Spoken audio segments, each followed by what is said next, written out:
but instead laid down to rot. But they were not men, they were, what? They had once had tongues and they could speak when they were alive, so that what did that make them? He did not like to think of the old wars between the children of the forest and giants and the first men. Based on what he knew now, how badly had those wars weakened them all before the arrival of the others. The others, that dream he had had, on the way to the wall, still haunted him. It had been a dream of something from another time, from a future now closed to them, and that was something he was mightily glad of, but, the implications of that. He was not a dreamer of green dreams like Uncle Geryon and young Ilarion, he was not a thinker like Tyrion, he was what? A former member of the King's Guard who had killed one king for the right reasons and betrayed another so that he could stick his cock in his own sister. He was a wise fool or a foolish wise man, or something that he couldn't describe. A man of the Night's Watch now, defending humanity at the edge of the world from things out of darkest legend. Things that he once would have denied, laughed at the thought of them, mocked those who talked of them. And then there was the other thing that haunted him. The look on the face of young Brandon Stark, as that other him, from the time that had never happened, pushed him out of the window of the room that he and Cersei had been in. The wide, surprised and then terrified eyes of the boy he was trying to kill. "You're the kind of man who'd push little boys out of windows," had been the words of Robb Stark, and for all his desperate efforts to persuade himself that he could never do such a thing, he had to admit that when he had been in the grip of his madness with Cersei, yes, he could have done that. He could have pushed 10 boys out of windows to hide his love for his sister. Lust rather. Shame perhaps. Madness of a certainty. What had she done to him? Well, here he was, beyond the wall thanks to her. He had to put her out of his mind. She was gone, lost to him, to all of them now, an exile. The cave filled with mammoth bones fascinated him, and he wondered how many had been there once. And then there were the caves with the goats with pale eyes that watched him when he approached and bleated at him. Leif was often in there, milking the goats, feeding them, and once leading one away to be killed and butchered. Leif fascinated him at times, the one children of the forest left from what must have been so many more. He'd asked her where the others were now, the ones that she had mentioned, and she had smiled an odd, secretive, little smile. The ways are open to us now, thanks to Rook and Stark. We have ways of using the trees. You might call it magic, we call it the ways. The others of my kind who were here, helping me to tend to and protect the green seer, they have passed south now, to places that are protected again. We have a chance again. Before, we were doomed. Now we are not. And when the green seer passes, I will move on to join my kin in safety. And these caves will go dark and silent for a time. If we win, they will have light again, one day. He had nodded, unable to put into words what had heard in her voice. And, the goats will go with me. Another secretive smile. You know nothing, Jaime Lannister. Perhaps I will teach you a little. He kept exploring. The search of the caves was the only thing that meant that he was not bored. He even crossed the natural bridge that crossed the underground river that rushed somewhere, deep and dark and cold, a place that quietly terrified him. He sat there, on a rock, for a while, staring into the darkness and then nodding slightly as he started to feel drowsy, until a clawed hand landed on his back and pulled him back from the abyss underneath his suddenly wide eyes. "Do not do that again," Leif scolded him. "Not here. The river flows down to a sunless sea, where you would die quickly." I didn't mean to." He scrambled back from the rock he had been teetering on. "My apologies." She looked at him, something strange about the expression on her face. "You stand between two fates," she said eventually. "And you must choose soon. Life or death. Hope or despair. You seem to either see things simply or complicate them. You are a strange man, Jaime Lannister." He looked away from her. "I have done much in my life that was foolish. And what would you know about us men?" She laughed for a moment. "I know far more than you would ever care to know about us. You hunted us once. Fought us. Some loved us. Our blood runs through the veins of some of those who loved us. The plain ones, where winter once fell." Leaf made a complicated gesture with her hands on her face. "They share our blood, and I can feel it waking, shouting, living again." She shivered a little. "Times change. People change. I had a human lover once, a man in a black cloak, a brother of yours. Our son went south, long ago, and I know that he is dead now. And I know now that one day I will have another child. She looked over her shoulder. We must return to the others. The green seer weakens. Come, now. Chapter 60. Chapter text. Willers. He'd been home in Highgarden for the best part of several days and he still didn't feel right as he sat in what had been Father's desk in Father's solar. The table was piled high with all the business of the Reach and more. He had his duty to do to his lands and sworn banners, but he still felt ill at ease, as if he was an interloper. It doesn't feel like it's yours, yet, does it?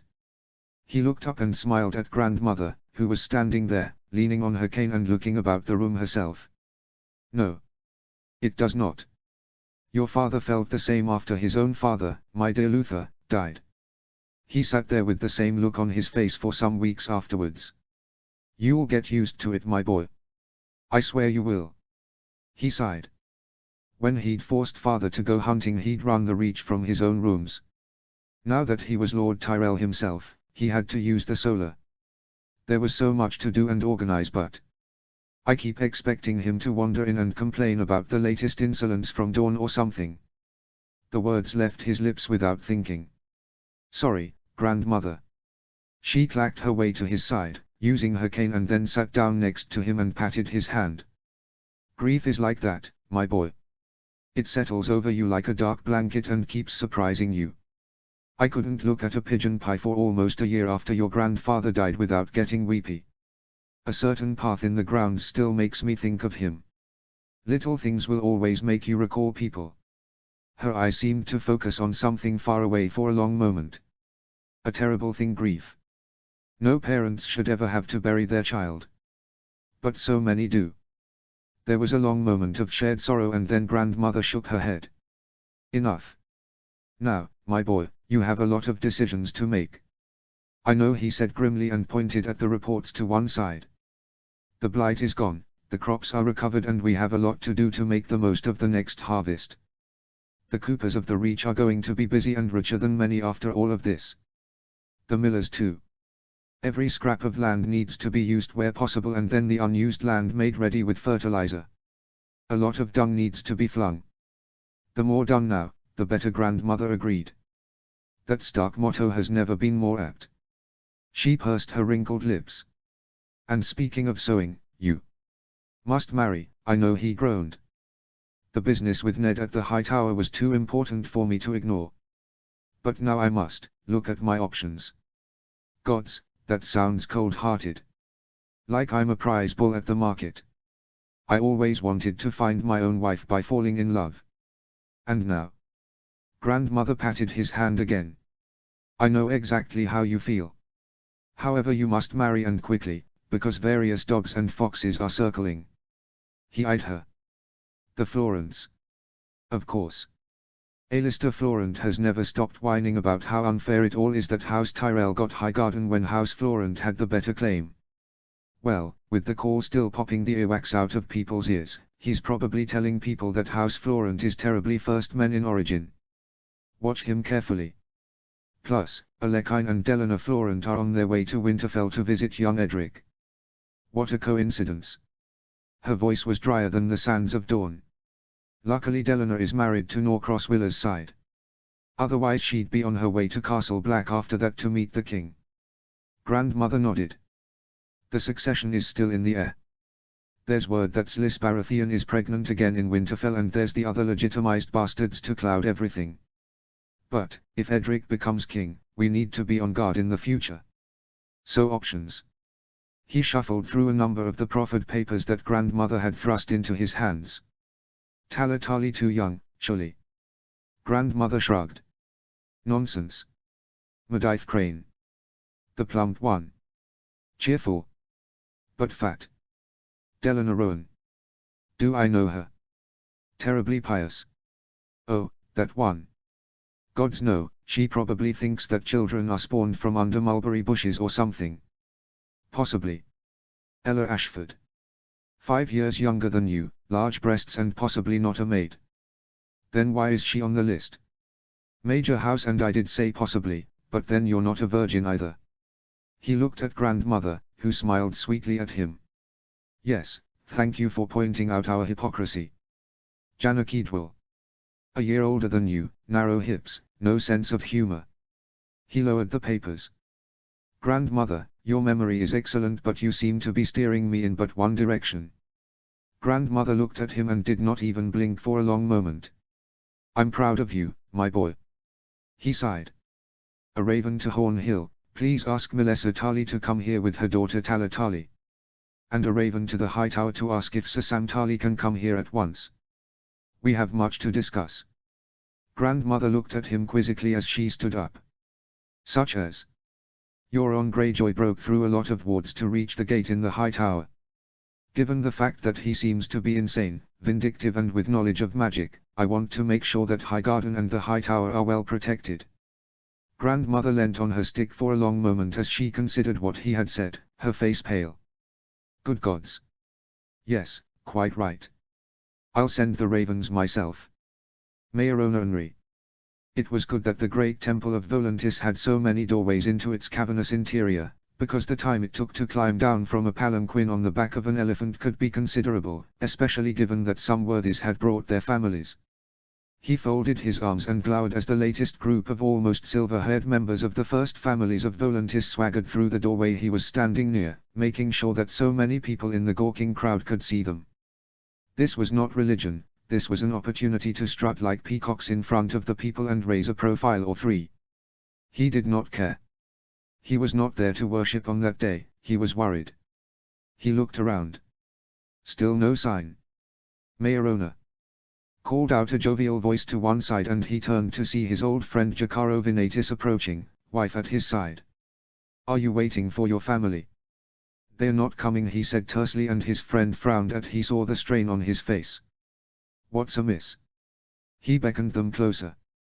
I've told you of my youngest son, Ticho. Jacaro frowned. You hinted that he has dreams. Dragon dreams, we think. And last night he dreamt a dream that had him screaming in fear. A dream of today, this place, this time. Jacaro swapped a troubled look with his wife. Are you sure it was a dragon dream? His, what, 10, 11, 12, and these dreams keep coming. He dreamt that blood flowed from the doorways of the great temple, that a great darkness flowed over the temple itself, and that the sphinxes on its roof all screamed in warning. Jacaro's eyes widened, but it was his wife, Minola, who spoke next. Your son dreamt that the sphinxes screamed. I know, that's not possible, but it's happened before, she whispered. The statues of the sphinxes all screamed aloud on the day of the doom. But why? Jacaro asked as he looked about the place. What could be wrong? Mayorona pulled a face and was about to shrug when a familiar face emerged from the temple at long last. Garano. Here. His brother hurried over, looking flustered. The first families are assembling in the pews, but you're right, there's something wrong. There's no sign of any of the triarchs, even though they ordered the damn ceremony. No one's seen them for days, and for all the word of them being in conclave over a great decision, no one's seen them or their guards or even heard from them. I talked to a priest who said that he'd heard one of them barking an order at someone in the temple earlier, but that there was something wrong with their voice, like they were muffled or something. I don't like it. His stomach turned over with deep unease and he pulled a face. I don't like it either. We should alert someone. And tell them what? Garano had a good point. You couldn't cancel a major religious ceremony based around a claim of a dragon dream and a bad feeling. And who? Jacaro looked at his wife. Minola, go home and... Something juddered under his feet for a heartbeat, something that they all felt based on the wild looks that everyone sent in all directions. And then they heard it. The crashes as the doors to the great temple all started to slam shut, no matter who was caught in the doorways. Screams went up, some curtailed, some agonized, as whoever was caught by the doors was crushed in an instant or lost a leg or an arm. The doors in front of them swung closed, with no one pushing them, with a horrible suddenness and a terrible crunch as they caught a tall silver-haired man between the leaves and killed him instantly, leaving the blood and debris to ooze down the outside of the doorway. They all flinched back from the gate, Jacaro pulling his wife desperately back and shouting for their guards to help him, and as Mayorona stumbled back he looked at the blood pooling at the doorway and remembered the words of his youngest son. Something started to scream, a scream at the sky, a scream that made his mind hurt, and he looked up at the roof of the great temple, where the shutters were also slamming shut one by one. Oh! Oh! The sphinxes, all of the statues, were unfolding on their perches somehow and lifting their faces to scream into the sky. How was this possible? The crowd was running away from the temple now, howling in fear, and then a new sound could be heard, something strange and terrible. It was as if something was bubbling and boiling under their very feet, and then a black oil, or something like that, started to bubble up from the foundations of the great temple, before flowing, somehow, upwards, over the sides of the building. As it reached each sphinx they slumped back into their normal pose, before reaching the very top of the temple itself. And then the screaming started inside. Ned. The mountains were red in places, the peaks not capped with white. This was the Dornish marches, the place fought over so very many times by the Stormlanders and the Dornish, fought over until the ground should be dark red or black underfoot from all the spilled blood. As they drew closer to the place where the Tower of Joy had once stood, he found his mind filled with that last terrible battle of the war, a minor skirmish in the greater story of Robert's rebellion, but one of the most horrible days of life, after that of the news of the deaths of Father and Brandon. The men had picked up on his mood, riding almost in silence apart from the occasional whicker from a horse. All men of the north, they were all sweating, and he'd heard quiet oaths about the heat, and he'd lagged to laugh and tell them to their horror that this was not even the hottest part of dawn. Only Frostfur seemed to not feel the heat, and he wondered why. She also seemed to be unconcerned, and he had relaxed to her as he realized that they were not being watched. As the stub of what had been the tower came into view he looked for the cairns and then let out a sigh. They were still there, 2 on one side of the remains of the tower and 5 on the other. He drew rein as they approached, and then he dismounted, threw his reins to Wyl and walked over to the graves of his friends. He was amazed that the cairns were still more or less intact. A few stones had fallen here and there, but they could have expected no less. Animals, perhaps, but at least not the more serious animals that like Dornish scavengers or looters. No grave robbers had been here, and he thanked the old gods for that. Right. He sighed as he pointed at the cairns in turn. Lord Dustin. Ethan Glover. Martin Castle. Theo Vull. Sir Mark Roswell. Let's take them home, lads, away from this heat. They were good men, treat their bones reverently. The men nodded as they removed their jerkins and then with careful hands started to dismantle the cairns. As they did he walked with Wyl to the other 2 cairns. That one's went, he was a relative of my wife, so he's to go back to Harrenhal. And that one's High Tower. Who needs to go back to the High Tower, as I promised. Wyl knuckled his forehead and then started work on High Tower's cairn. As the men steadily demolished the cairns and then started to gesture at the bones beneath, Ned walked away and stared at the base of the tower. Gods, he hated this place. So much death, pointless death at that. 3 Kingsguard had been protecting his dying sister and her babe, and for what? What plan had they had, once Rhaegar Targaryen was dead, once the Targaryen dynasty was dead? What? He looked at the dust that had been stirred up by the demolishing of the cairns and how it billowed and swooped in the dry wind, and then Frostfur turned her head sharply and he looked in the same direction. There was a shape there in the dust, shaky at first but then forming slowly. It was that of an armored man, with what had once been a white cloak but which was now smeared with blood and dust. He held his left hand over his right hand, but no sword was at his hip, no helm was on his head. It was Arthur Dayne, and he was almost translucent at first, before coming into sharper focus. And he was watching the bones being removed from the base of the cairns and looking deeply conflicted. None of the men seemed to react to him being there, and then Ned realized that they could not see him. Only he and Frostfur could. He swallowed. Was this a ghost? A spirit? A vision? There was no threat, there could not be from the sad spectre, and Ned made sure not to look at him. Only once the men were done and the bones were bundled into separate and labeled bags did he finally step forwards. Good work. We'll head back west again, towards the Torrentine, and then get passage down to Starfall and then on to Old Town. And after that home. He looked up at the sun. There's a cave half a mile southwest that should shield us from the worst of the midday sun. I'll join you there. I have some words to say at the place where my sister died. My Lord Wyl started to say, but he cut him off with a shake of the head. Go. They went. Only once they were no more than several hundred yards away did he turn to the ghost. Dane. The spectre of Arthur Dane started with shock and then looked at him. You can see me. Evidently. He said the word dryly, his hand on the fist of winter. I was making sure that you were not a threat to my men. What are you? The dead king's guard laughed for a moment. I wish I knew. He straightened. The sword of the morning always swears an oath to bind them even in death. If the call is sent, the sword of the morning must answer. I was not the sword of the morning when I died, but I must answer it. I must. I swore oaths, I broke oaths, but that one is important. The others come. The Stark calls for aid, I am needed. Even in death. He stared sadly at the man who he had once hoped would be his good brother. There is a new sword of the morning and he has answered the call. I know. Arthur sighed. I was not the sword of the morning when I died, Dawn had rejected me and there is no greater shame for any Dane than that. I was not worthy. But I can feel Dawn, now, far to the north. And it's complete again. In a way I can't describe. Complete. Dawn was forged by a Stark who married a Dane. Our two families have been linked for thousands of years. But with time came distance, separation, dilution. Call it what you may. However, the new sword of the morning. Dawn feels as if everything is right again. He looked at the ghost. The new sword of the morning is Eddard Dane. Ashura's son. My son. The ghost's eyes brightened. Ah. Prophecy.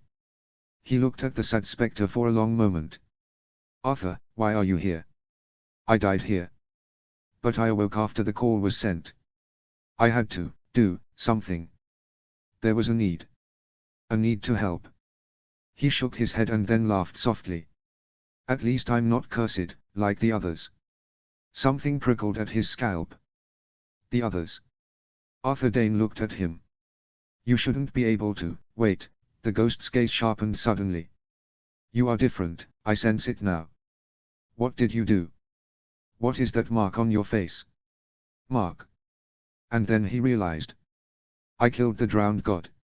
I had the help of the old gods, but I killed the drowned god. Then no wonder you can see me. You're different now, I can see it. Come, you need to see this. See what? But Dane said nothing as he strode across the dusty red ground and then gestured at the base of the ruins of the Tower of Joy. Ned stared and then he saw it. There were shadows there, indistinct at first but then, as he stared clearer and sharper. They started upright, those of proud men in armor from the shape of them, with cloaks but then they seemed to shake as if hit by blow after blow after blow, blood shadows appearing and then disappearing as they slumped down into the dirt. And then the figures quivered and he could suddenly see faces appearing in the ground where the shadows lay, the faces of Went and Hightower, screaming at first and then still in death and then rotting into skulls, but with the mouths opening and closing in silent screams and then everything in reverse before it all started again. Ned stumbled back in horror. Gods! What are they going through? Your sister cursed them.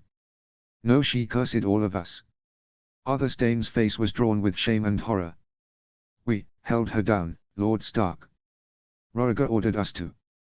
A command from a prince that shattered my oaths as a knight, but I still did it. I was a fool. A cruel fool. And when it was over, as your naked sister wept in the corner of the room, her hair over her face as she tried to hide herself in that corner, as Roriger tried to tell her that it was for the good of the realm, as Hightower stood there like a block of stone and wept quietly, and I knew that I was no longer a knight, she cursed us. By earth and water, by fire and air, in the name of the old gods we were accursed, to never know rest even in death. Ever. He stood there, his mind ablaze in horror. He knew what they had done, but to hear it and then the curse. That's an old curse, he finally said, forcing the words out. And a dark one. She was right to curse us, so Dane said, his eyes on the ground. 3 times Roriger dishonored her so. And 3 times she cursed us all. And he felt it the worst, because he was the target of the curse, The last time afterwards, he ran from her. There was a long moment as they stood there, he shaking with rage. And then he paused.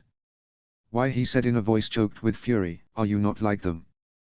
Dane slowly raised his head and then he raised his left hand from his right and Ned realized that the hand that had been hidden was blackened and withered. "Because Dawn started to reject me.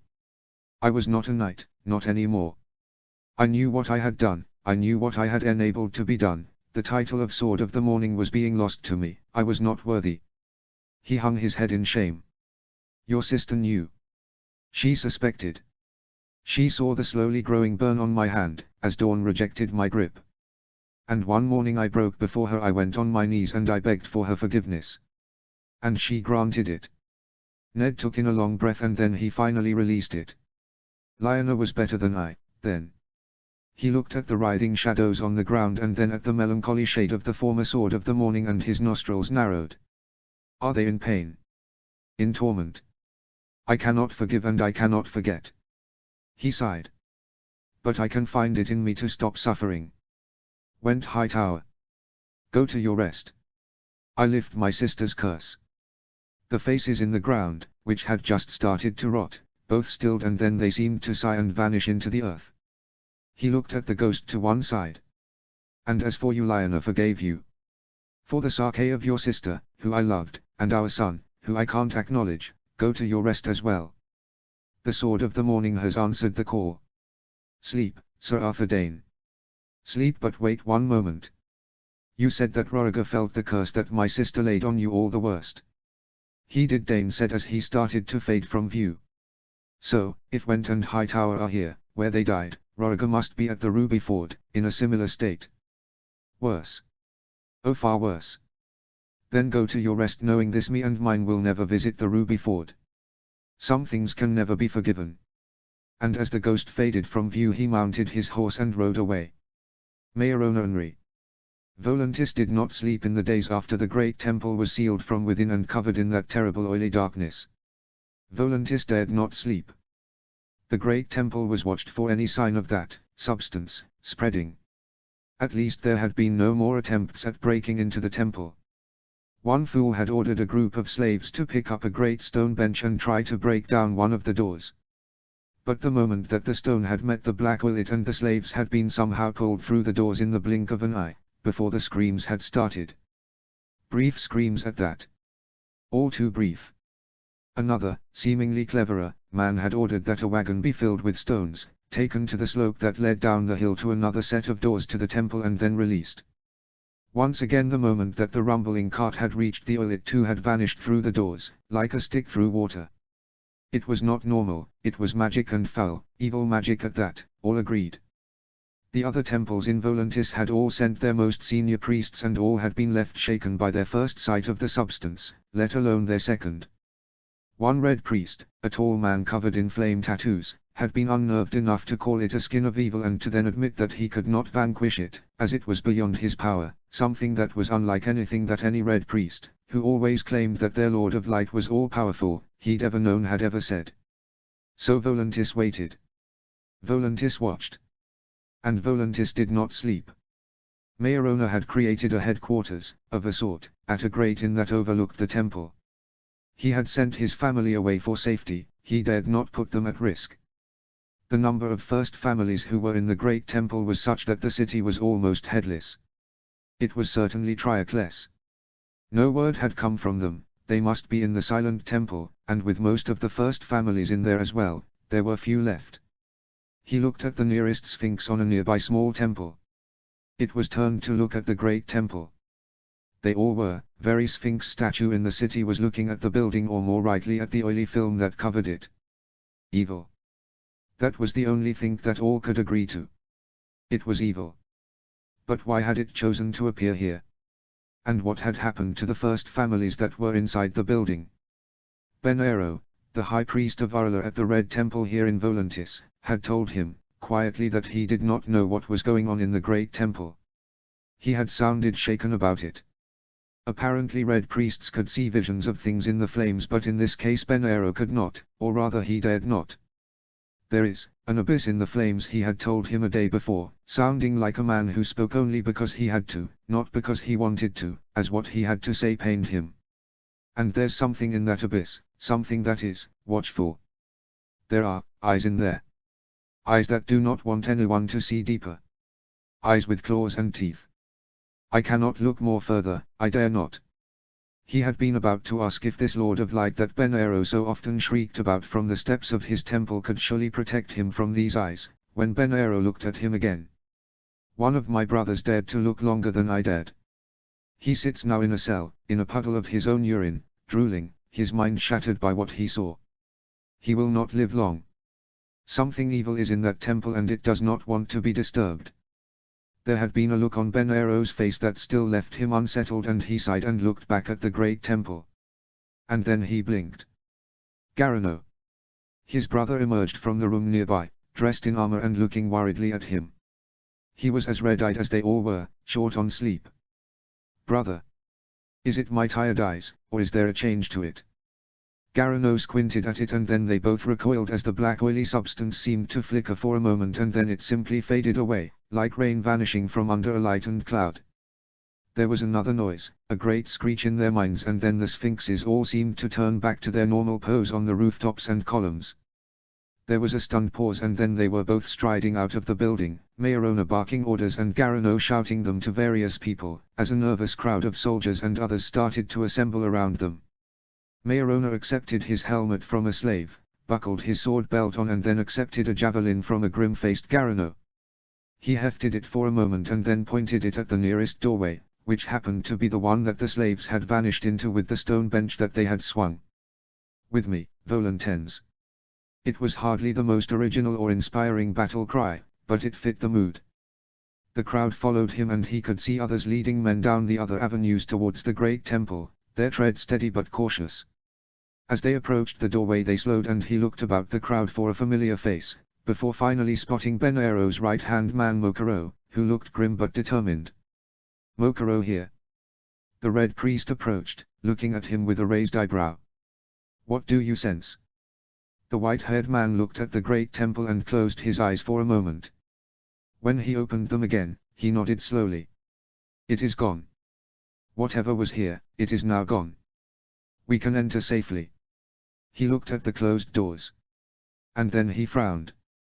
The wood looked strange. Warped in places. He frowned for a moment and then he pulled his arm back and hurled the javelin at the doors as hard as he could. It slammed into the right-hand upper quarter. It was not a bad throw for someone of his age, and as he accepted a new javelin from a slave he frowned. It had gone into the wood further than it should have, surely. And then to his shock there was a groaning noise and the gates slowly fell backwards into the temple, the sound of rending metal as the hinges gave way making many winds. As he slowly advanced into the gateway he paused. The hinges looked rusty. Which was surely impossible. Lanterns, Garano barked, lanterns. There are no torches alight in there. Lanterns were brought hurriedly and only then did they approach the dark doorway. The air smelt wrong, musty in some terrible way, with a tang of something grimly familiar as they entered the temple. Death. They found the first signs not far down the passageway. The stone bench was there. On its side. And around it were the bones of the slaves that had swung it against the doors. He stared at the rags of rotted clothing that still clung to some of the bones and swallowed. How is that possible? Touch nothing with your bare hands. Mokoro boomed, his face as pale as someone with his skin could ever get. Gloves, gauntlets, wear what you can. What do you fear? Girano asked in horror. We must take no chances, the Red Priest replied grimly. Something sucked the life out of those men in an instant. We must be careful. That was sound advice, and after those who were without gloves obtained some, they continued on down the passageway that led to the great hall within the temple, where the altar to the gods of Valeria lay. As they walked the smell grew worse, but not a bone or a body or anything could be seen. Nothing that anyone had dropped, no offerings for the gods, nothing.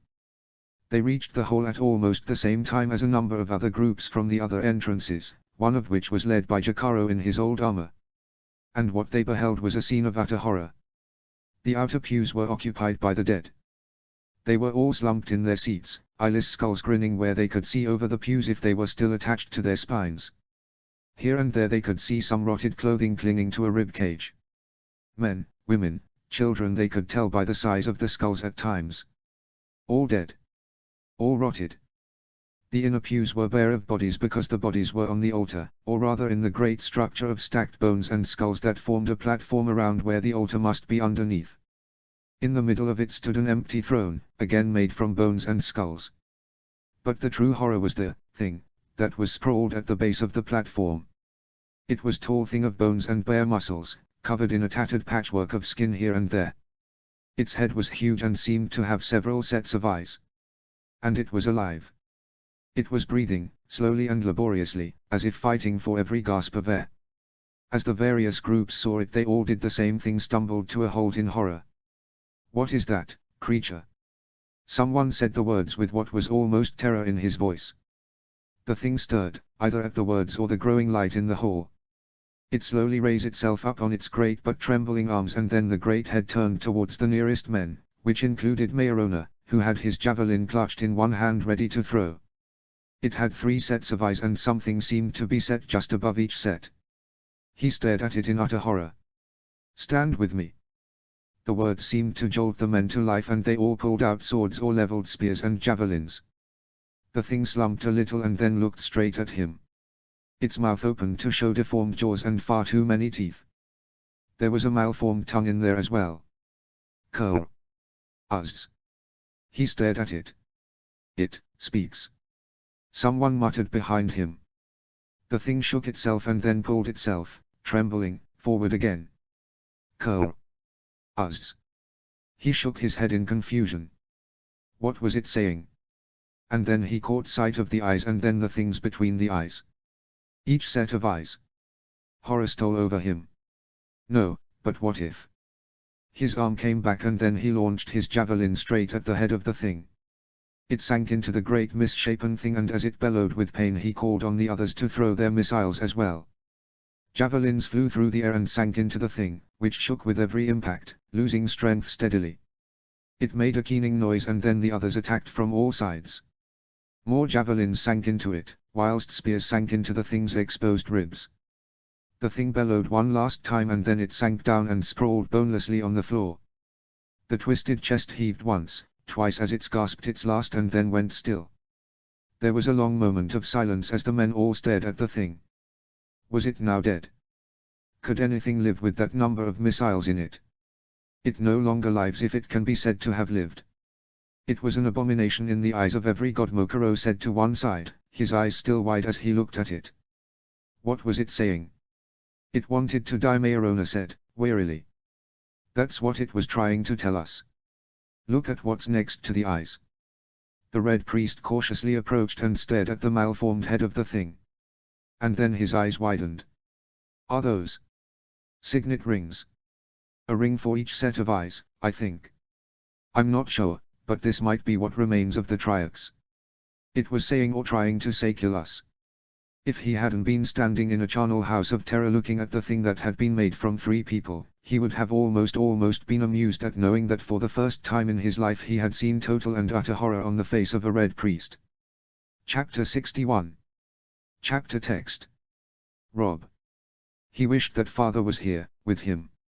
He wished that John and Theon were with him as well, but he knew that they were still making their way back from the Iron Islands and, well, he could not wait any longer. Uncle Edmure should have been there as well, and Grandfather Hoster, but, again, too much was happening in too many places and he could not wait any longer. So he stood there, under the heart tree in the Godswood of Winterfell, with the blazing torches of his party all around, keeping away the dark of the night. Mother was off to one side, Lewin too, and both the castles, along with a misty-eyed Sansa, a smiling Domeric and a very bored-looking Arya, Bran and Rickon. Hearing steps behind him he turned. Val was standing there, her mother to one side and a glowering Moor's Umber on the other. Val's silver hair was unbraided and hung down her neck and flowed over her shoulders like a waterfall, and she wore a brown and red dress with silver piping the colors of the Umber's sigil, that was modest but did not disguise the swell of her breasts. Who comes before the old gods this night? It was Roderick Castle who boomed out the words, and once again he wished that father was here to ask the same question. Val Umber. her grandfather bellowed the two words as if it was both a statement and a challenge to anyone who dared deny that Val was an Umber. Val, of the House Umber, comes here to be wed. A woman has grown, true-born and noble. She comes to beg the blessing of the gods. Who comes to claim her? He stood taller at the challenge in the voice of Val's grandfather. Robert, of House Stark, heir to Winterfell. Who gives her? Mors, of the House Umber, who is her grandfather. Roderick Castle nodded. Lady Val, do you take this man? Val stepped forwards, in an almost stately manner, her eyes fixed on Robb's face. I take this man. He took her hand and then one-handedly took the cloak that Jory has passed him and placed it on her shoulders, before they both knelt before the heart tree and prayed quietly. After he finished he looked up into the branches above their heads and caught sight of Quicksilver, who was watching with fascination, before nodding her head at them both and then vanishing upwards. Val looked at him, a little wide-eyed. I still wonder if she is a messenger from the old gods. Robb smiled at her. I'll tell you what I think, later. They rose together and then strode out of the godswood, hand in hand, towards the great hall, where a feast had been prepared. As they walked he swapped a glance with her. She looked as hungry as he felt. He knew that some in the north would mutter darkly at his marriage to a wilderling, but he also knew that her upbringing was one thing, but her Umber blood and open acceptance by the Umbers, they could do I call my nothing else in the face of Mors Umber's loud insistence, as well as the Great John's agreement, would lessen those mutters. That said, with Sansa betrothed to Domeric he would have to advise father that Arya and Rickon also marry in the north. Bran's marriage, well, he suspected that that would raise a lot of eyebrows, if Bran's future relationship with Quicksilver was as he thought. As they passed into the great hall and the assembled crowd cheered them, Val leant close to him. You ride to war soon, I can sense it. Soon, when the time comes. His wife smiled at him. Then we need to make sure that by the time you ride north with the banners, there's a babe in my belly.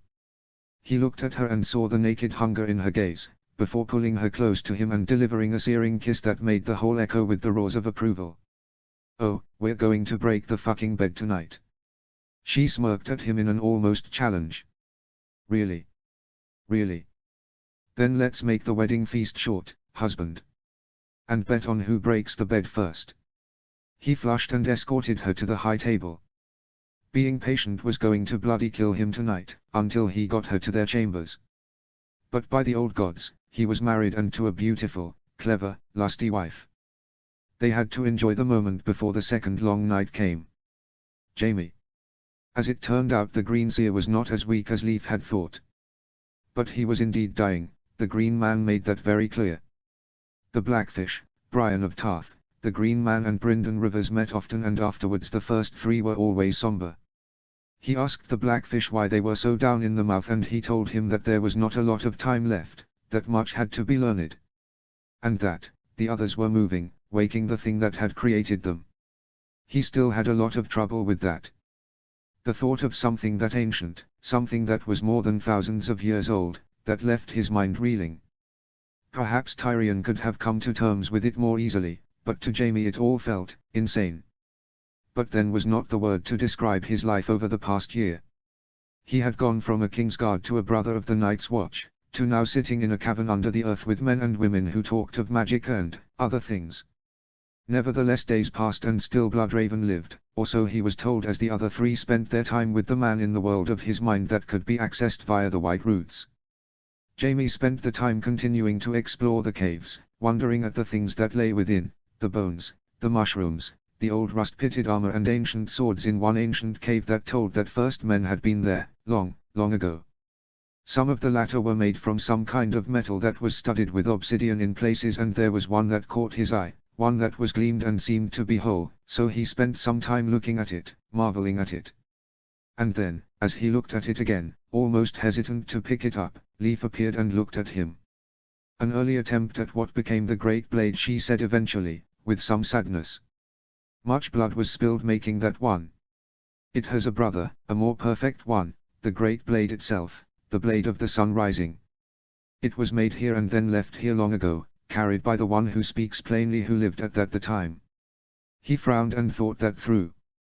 Do you mean, a Stark? Of House Stark? And the sun rising, do you mean dawn? Of what is now Housdane? Leaf smiled slightly.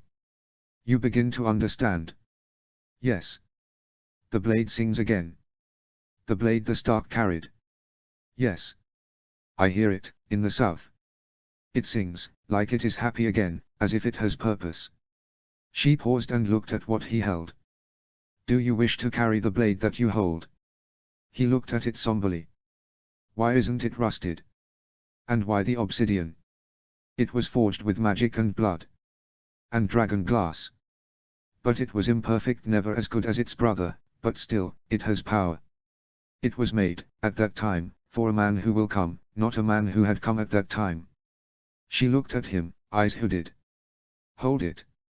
With your bare hands. He looked at her for a long moment, stunned, and then he pulled off his gloves and pulled the blade from the old scabbard of rotted leather and wood that surely should have fallen apart thousands of years ago. For a moment he felt the weirwood handle warm under his grasp, just for 2 heartbeats, or was that his imagination? That said, it had a good balance, it seemed well made, for something that was ancient. How could this be a brother to Dawn, which he had seen so often? Leaf looked at him again, one of those long and odd looks that she seemed to give him at times. You cannot yet wake it. He stared at her. I don't understand. You will one day, if you can. Take it. Try and understand it. If you can, then you can use it. And then she turned suddenly, as if startled by something that he could not hear, and her face set. Come now. She ran off back to the main cave, and he swore to himself and followed, ramming the old sword into his belt and running to try and catch up with her. By the time that she slowed, they were both in the main cavern, next to the weirwood throne that bore Bloodraven, and Leaf stared at the motionless man. Then she darted to one side, pulled out a bowl, and then ran over to him. Eat this. Now. He looked at the paste and then reached out and hurriedly ate it, before sitting and reaching out and grasping a white root. As he did, he could feel his head drooping as he slumbered, and then blackness for a long moment, and then he was standing in the throne room of the Red Keep again, and the others were there. From the light from the windows, dusk was falling, and he could feel that the room felt different than before, not colder but somehow tighter, more compressed. Bloodraven was sitting on one of the steps that led to the Iron Throne, his cloak drawn tightly about him, his silver hair almost lank and his eyes closed. The Green Man sat by his side, his hands on his knees, whilst the Blackfish and Brian of Tarth stood to one side, holding hands, her leaning against him for comfort. Jaime slowly, reluctantly, stepped forwards and joined the Blackfish and his wife. How is he? He asked quietly. Oh, dying, Bloodraven said, his face drawn and sallow. He opened his eyes and looked at Jaime. I haven't had the chance to talk to you much, have I? There's been too much to do, too much to tell and teach. But now night falls and there is no more time. So, we must talk now. Bewildered, he looked at the ancient old man with the young face. About what? A smile crossed the older man's face, quick and wry. Leaf has told me about you. And I've had a look into your past. There have been times when you have been brave and done the right thing, and there have been times when you have been foolish and weak and done the wrong thing. Which is strange, because you have a brain. You're not like your brother, who is clever indeed, but you can be like your father, which is both a good thing and a bad thing. So you need to choose. If, like Duncan here believes, you do have talent, you do have something else that others do not, change. He stared at the man who had held so many roles in his life. I don't understand. Yes, you do. Become something greater, it's within you, just as it was in your brother. He rises to greater things. You share the same blood. You can too. I'm not as clever as he is. That's not what I am talking about. Bloodraven snarled the words and then stopped and subsided as he reeled with weakness. The Green Man put his hand slowly on his back, and after a moment Bloodraven nodded slowly and then looked back at Jaime. There is something inside you that needs to wake up. Leaf told me that you have taken up a new sword. Something I found in the caves. A failed version of Dawn. The others looked at him oddly and he made a gesture of bafflement. Just a sword I found, made by the first men and left here. Left here for a reason. Maybe you can wake it. Maybe you cannot. It is a challenge for you, set many years ago by the old gods. rise to it. He stood there, feeling genuinely stunned. But nothing, there is no more time. Bloodraven was visibly weakening, his gaze rising to the darkening windows. I don't want to die. Ironic, isn't it? I wanted more time. But that is denied to me now. Brynden. The Blackfish knelt at the feet of the dying man. I am here. You and your wife must carry the torch on. You are the lantern bearers. Much is up to you now. So much. Brian. Brian joined her husband. I am here too. Your husband can be stubborn at times. Kick him in the shins and move him on. She laughed softly and then scrubbed tears from her face. I will always do that. Duncan. Yes. I should have listened to you more. And I wish Ateg have lived longer. So much would have changed if he had. But, now we have to play the game that is before us. You know, what you might have to do. Night was falling and the room was darkening. But Bloodraven's head came up one last time. Leaf will sing me to a better rest. Euron Greyjoy, beware of him, he waxes. I feel it. Worry not about my body. It is my wish as to what will happen. The old gods will have their due. We were born from the earth and we return to it. Darkness fell and suddenly Jaime jerked awake from where he was sprawled on the ground, clutching the root in one hand. Sensing movement from the others as they stood, he joined them as they stood around the great weirwood throne that held the physical body of Bloodraven, whose one remaining eye was now closed. And then Leaf stepped forwards. She was dressed in black and as she walked forwards she lifted her face to the stone roof above them all and then she sang. It was a song of deepest, most profound sorrow. Of loss that he could not even begin to describe. Of mourning, the kind of mourning that he could not put into words. But, interweaved into that song, there was also something else, a kind of triumph at overcoming great odds, of becoming something greater. It was not until he felt the tears starting run down his face that he realized that he was crying, and even then he realized that he doing the right thing. And then, the weirwood roots that made up the throne started to move, started to writhe. He blinked at them in bafflement and then flinched back as they covered the body of Bloodraven in a carpet of white. More appeared, more flexed in an unsettling way, and he stared at it all in bafflement. At which point the entire mass seemed to clench with an unsettling noise as something, many things, snapped, and all of a sudden there was red all over those roots. He jerked backwards and then the red vanished into the white roots as if absorbed, before the roots started to just retract away from the throne to reveal nothing but the outcrop of rock on which the throne had stood. The Green Man and the others bowed before the rock and Jaime just stared at it. He suddenly knew that he had a lot to think about. Chapter 62. Chapter text. Sorry for the delay on this one. My wife now has a nice new knee and is recovering well in hospital, but it's been a stressful few weeks, plus I had to travel to Arizona last month, plus I had an addition to put to bed. Ugh. Bran. He looked at the chair and pulled a face. He still didn't understand why Sansa and Arya couldn't sit in there instead, but then he was also baffled about why it was that Robb was still in his quarters with Val. They'd been in there for a day and more and he didn't understand why. Mother laid a hand on his shoulder and he looked up at her. Are you ready, Bran? He nodded and then he jumped into the stone chair and leant back against it. It was hard and stony and cold, and then he felt an odd warmth under him and behind him, as if the chair was somehow welcoming him. He frowned a little. Robb hadn't said anything about how it felt to sit in the chair, had he? Like it being warm. A guard nodded at the doors. Noon, my lady, my lord. He knew that there was a short chain of people from the courtyard to the room, to tell them when exactly it was noon, thanks to Mayor Stillowin and some kind of device that had made that was made of metal, with a thick bit of dark smoky dragon glass that was somehow see-through.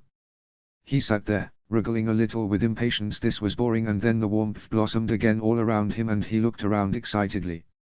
Was this magic? Could he feel the magic? The doors closed as usual and the wall in front of them seemed to come alive with the figures of men standing around the chair in the night fort where Uncle Benjen was sitting, only everything seemed to be happening faster and crisper than ever before. He blinked and he felt Mother stir next to him, along with the castles and Sansa. Hello Robb, wait. It's young Bran. The king's voice boomed out and he smiled and waved. Hello, your grace. I've been told to apologize that it's not Robb, but he got married to Val the other day and they've been talking or something in his rooms ever since. I don't know what about, but it's taking a long time. For some reason the king found this funny, putting his hand over his face and making some spluttering sounds, before turning to the other lords in the room and saying something in a low voice that made them all smirk or look away and laugh. Even Lord Lannister, who was a very scary man who never smiled, seemed to get some extra wrinkles around his eyes for a long moment. When he turned back he wagged a finger in the air for a moment. You'll understand, once you're old enough. Talks like that can take a long time, when the couple is, well, I'll leave it at that. Something crossed the king's face for a moment, like a shadow, and Bran remembered that his own marriage had not ended well. Uncle Benjen coughed from the chair and the king looked at him and then turned to look at Bran and then at Mother. Well, now what news? Mother stepped forwards and started to speak about what the ravens had brought them, with more volunteers who had heard the call arriving from Dawn, who needed better furs, which were being provided, and other matters. It was all very boring and he did his best to concentrate, but his mind kept wandering and he wondered what his friends were up to. After a while it was all over, and as he and Uncle Benjen both stood up from the chairs and the scene from the night fort flickered out, he looked back at the chair and ran his hand over the arm as the doors opened again. It was only then that he noticed that Quicksilver was standing in the far corner of the room, her eyes on him. Oh. When did you arrive? The others all turned to look at Quicksilver and Mother directed an odd look at the child of the forest. I've been here for a while. How did it feel? How did what feel? The chair. He looked at it again and then ran his hands over it. Warm. Odd. Why? She looked at him in a peculiar way, and then she smiled a warm little smile that made him tingle inside for some reason that he really didn't understand. Things are waking up. He frowned at her. What? You'll understand. And with that she flitted out of the room, running on silent feet. He watched her go, feeling baffled, and then looked at Mother, who had an almost equally odd look on her face, almost as if she was frightened about something for an instant. And then Mother shook herself and smiled wanly at him. By the time that they emerged out of the passage and back into the sunlight he was feeling a bit cross. What was it that people were not telling him? He was old enough now to know what was going on and to not have people smirk over his head, surely. And then he heard the sound of horns at the east gate and he turned to look as a party of horsemen rode through the entrance. They were led by a man wearing a surcoat with the image of a fox surrounded by blue flowers, followed by a woman in a cloak who was looking about the courtyard almost urgently. He frowned as he tried to remember his lessons. Oh. Was that Edric's mother? Robert. Talking to young Bran about what his brother was, not that young Bran knew, up to no pun intended, left him with a slight case of melancholy afterwards, and he retired to the corner of the night fort where he had been doing his exercises with his log. The fat was gone, the muscle was back, but the skin on his belly was still in the process of shrinking back, and as he panted through another circuit of the training yard he looked down and cursed himself yet again for his weakness in letting himself go so very fucking badly. Yes, he'd been married to an unfaithful whore who had preferred her own brother's cock between her legs than his, whilst he mourned Lyanna, but he still shouldn't have let himself go so very badly. That said, it had been too long since he had known a woman's touch. The marriage proposals were piling up, but he knew that he had to consider them most carefully, talking them over with Stannis. That said, gods, but he had a need. He panted his way through an extra circuit of the training yard to punish himself for being such an idiot and then threw the log down. Only then did he see Oberyn Martell standing to one side, looking up at the wall and making notes whilst ignoring Selmy's cautious eye. He grabbed a cloth and wiped his sweating face and neck as he strode over to the Dornishman. You seem very intent, Prince Oberyn. Oberyn Martell looked at him and then bowed. Your Grace. I was observing the stones at the base of the foundations here at the night fort. They appear to have runes engraved on them. He looked to one side at the nearest wall. Humph. Quite right. Winterfell has the same runes on the lower courses, from what I can see. The Dornish prince smiled slightly. The first men must have thought ahead, he said dryly, before looking about. A shame that the place has been so neglected, but I must admit that it is being repaired with great speed. That was a good point, and he looked about and then grabbed a keg that contained something and sat down on it. The call was heard by many ears. Did you hear it, Your Grace? He shook his head with a grimace. I think I was asleep at the time. That said, I felt a powerful need to be elsewhere afterwards. Storm's End called to me. Called to me most powerfully. He squinted at the martel. I take it that you didn't hear it. The Red Viper flashed him a rueful smile. Not a word. Then the smile vanished. But there were those in Dawn that undoubtedly did. House Dane did, I suspect. Lord Dane left for King's Landing soon after with Dawn. He stopped off at Sunspear and visited my brother. I was there. He shook his head for a long moment. The call was heard in Dawn. The stony Dawnish heard it best, and that is all I can say. He nodded at that and then looked back at the night fort around them. Thanks to the call, it's all being repaired. A shame that it was so neglected. I sent help to the wall, before the call, but I know now that it wasn't enough.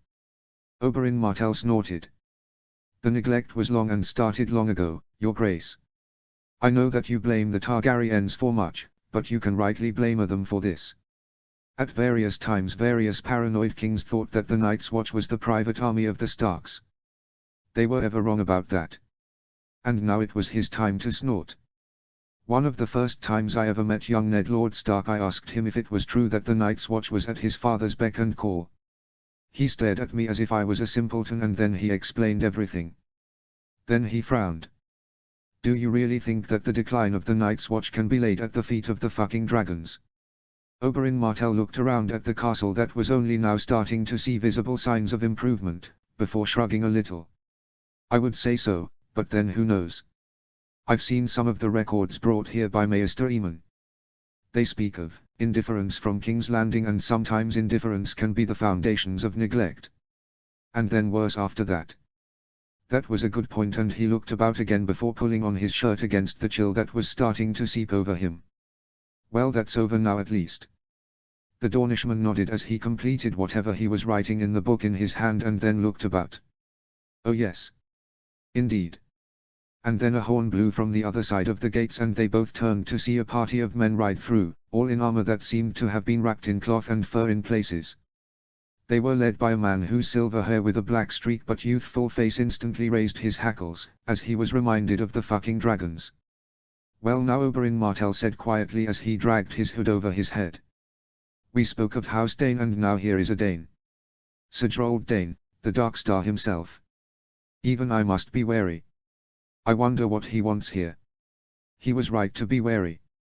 Because Sir Gerald Dane threw back his head and bellowed, where is the bastard that claims to be Lord Dane? He wields Dawn, the sword that should be mine. Where is he? Well now. This should be something to judge carefully. A Lycain. Winterfell was greater than he had heard. Was it greater than Highgarden? Well, he could imagine the querulous voice of father asking why he would think that anything could ever be greater than the capital of the Reach, where House Florent deserved to be. But then father could be a little fixated at times. Seeing young Edric had been an education in of itself. The boy was taller than the last time he had seen him, and with more bulk in his upper arms. He was still enough of a headstrong young lad to visibly want to run to his mother the moment that he saw her, a huge smile on his face, but also now old enough to check himself after a moment and bow to her formally and stroll towards her before breaking down and running into her outstretched arms. After a long and teary moment he had remembered himself and then introduced his friends to Delanar, and what a surprising group they had been. Brandon Stark was perhaps not too surprising, but Robert Arryn was utterly changed from the last time that he had laid eyes on the boy at court. He was taller, no longer pale and sickly, and wonder of wonders, he no longer sounded as if he was a lackwit. Young Ned Umber was next, tall for his age already. And then there had been the hovering figure that was Shireen Baratheon, who no longer had the grayscale scars that had marred her visage for so long, and who had shed the almost visible cloak of sadness that had always been with her. Yes, great changes indeed. He had kept his head down, nodded to the right people, accepted guests' rights with the bread and salt, taken home Finder to the stables, avoided Sliss and then quietly sent word to Sir Courtney Penrose that he needed to talk to him later on. Only then did he go to the quarters that had been found for him and bathed and changed his clothes. When Penrose finally knocked on the door he turned and held his hand out for the Stormlander to shake. "Sir Courtney. Sir Lee Kane. My compliments. Young Edric looked in fine form when I saw him earlier. He seems to be taking after his grace, his father. His shoulders seem broader than the last time I saw him. He has taken to the warhammer with a gusto," Penrose said with a certain wryness to his smile. "As I prefer the sword myself, and the lance, I have had to ask others to help with his training." His smile diminished. "You wished to see me. Ah. And now here it came. Sir Courtney, have any Stormlords passed through Winterfell of late, or communicated with you?" Penrose frowned a little. "Few if any have come here. They tend to go north to the Wall to answer the call or to talk to His Grace. I have had a few letters though." "Why do you ask?" He sighed a little. "House Florent has heard certain things from the Stormlands that have alarmed my father, Lord Florent, and I talk of 2 petitions that have been mooted and which we feel you need to be aware of, if you are not already, as one could directly affect Edric."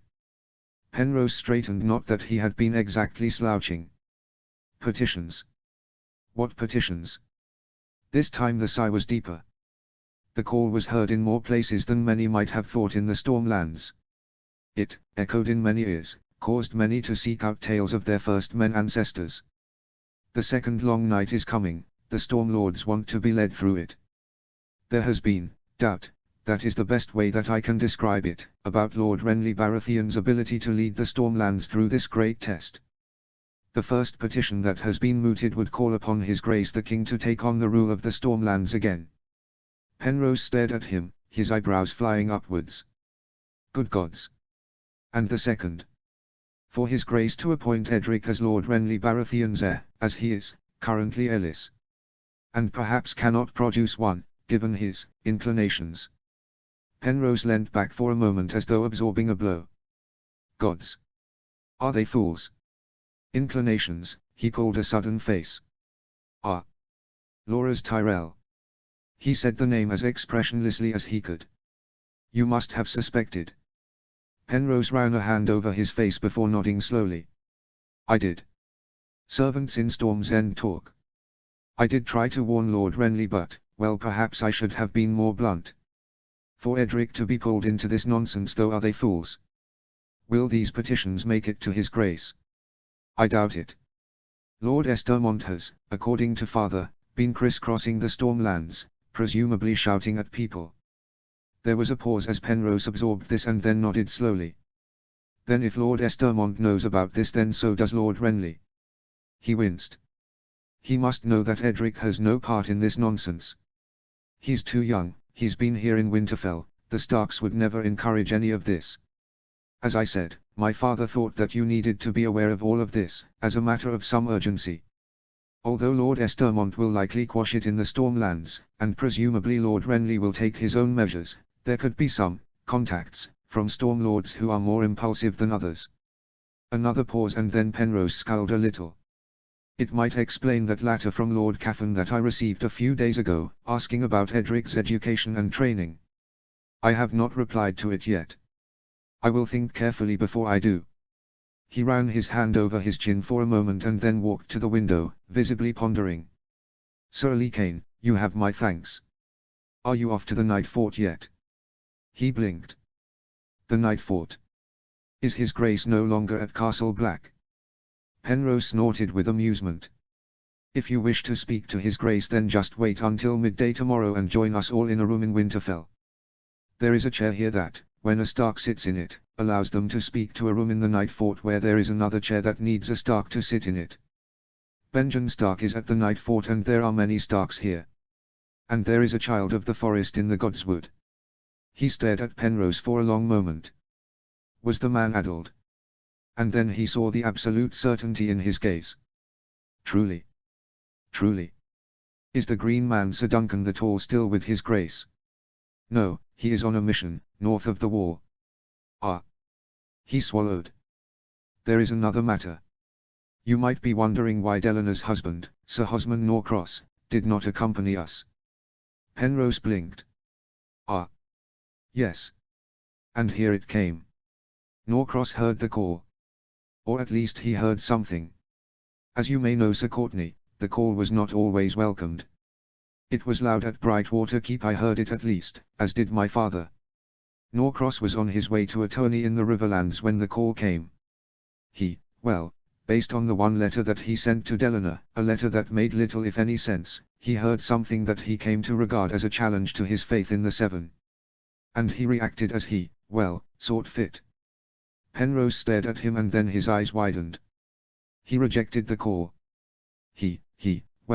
Based on what his squire told us, he sold his tourney armor as being too extravagant and bought the cheapest armor he could find as a mark of humility.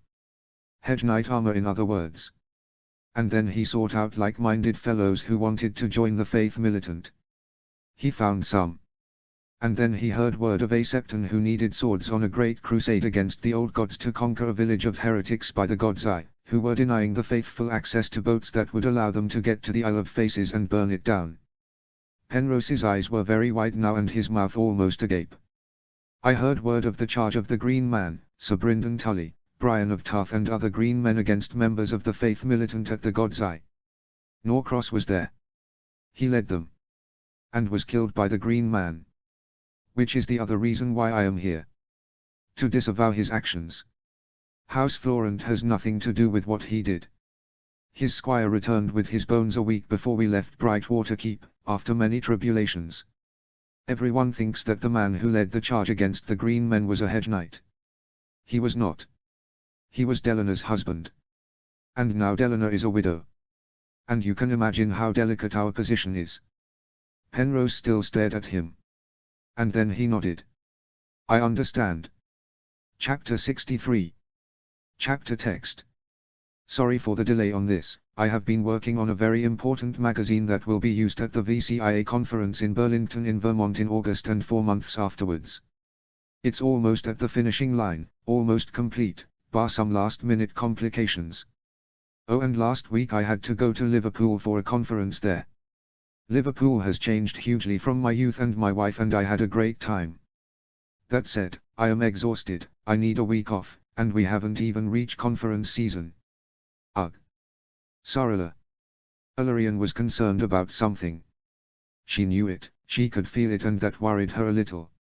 For the past 2 days he'd been a little on edge and both he and his father had been talking to Ned Dane, who had been bearing an air of, strain was the best word that she could think of to describe it. Yes, strain. But strain about what? What had got them so on edge was wrong, too strong a phrase, resignation was wrong as well, just, sad. Was that it? Or was that again too strong?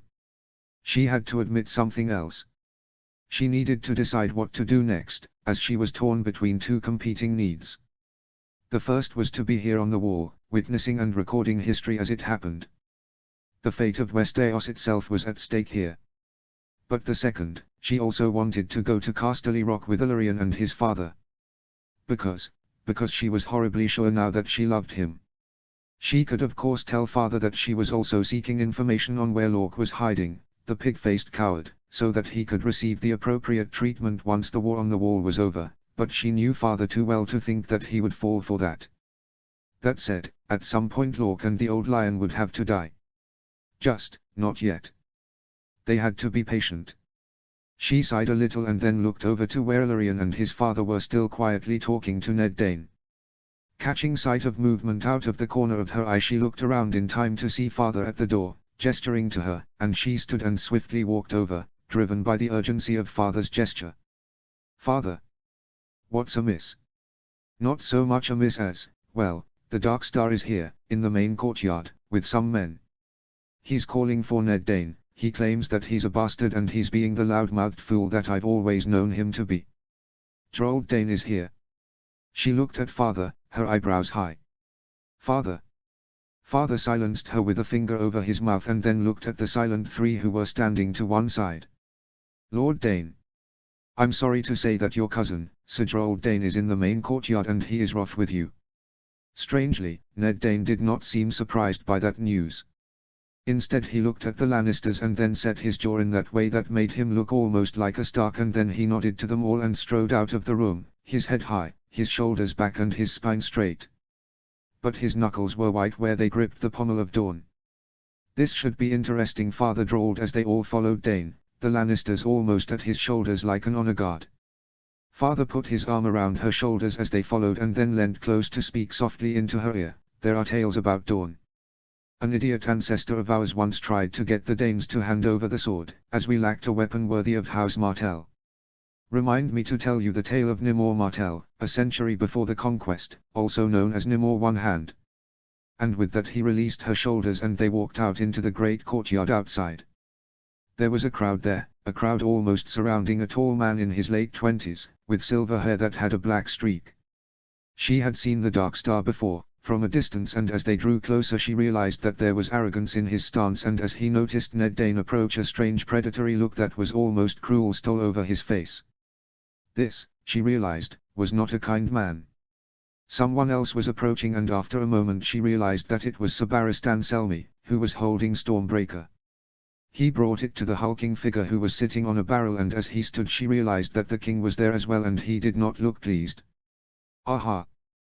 the Dark Star cried as he pointed a finger at Ned Dane. "The man who claims to be Lord Dane." Ned Dane came to a halt, one hand resting on the pommel of Dawn. "Congratulations, cousin," he said dryly. "Your eyes still work, but perhaps not your wits." "Yes, I am indeed Lord Edric Dane, Lord of Starfall and the Sword of the Morning." Drold Dane seemed to swell with outrage. "You claim titles that were not yours to begin with." "Sir Drold," the king said suddenly, his voice heavy with impatience and not a little dislike, "you imply much but state little. Make your case at once, there are matters of far more importance that require my attention." The Dark Star came close to gaping at the king for a moment, before he seemed to rally. "Very well, your grace. I accuse Edric Dane of being nothing more than a bastard, whose title and sword do not belong to him." "That is a grave accusation," the king rumbled. "Prince Oberyn Martell of Sunspear, step forward if you please." Father strode forward, a serious look on his face. "Your grace," he said firmly, "Lord Dane, Sir Drold." He gave the latter a look that was not exactly scornful, but which certainly had a certain weight. "My thanks. Please witness this matter on behalf of your brother, Prince Doran." The king turned back to the Danes. "Sir Drold. Your proof."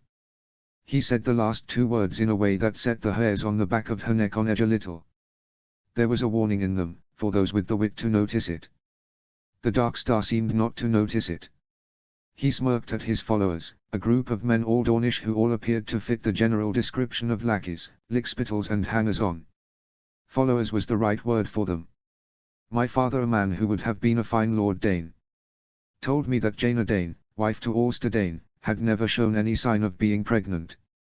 And then, as if by magic, there was a babe in her arms. My father suspected that something was amiss and passed that suspicion on to me before he passed." Drold Dane gestured at his cousin dismissively. "He is a bastard, and I think I know the truth. His mother was nothing more than a common maid, and while his father might have been Alster Dane, that still makes him a bastard, passed off as legitimate.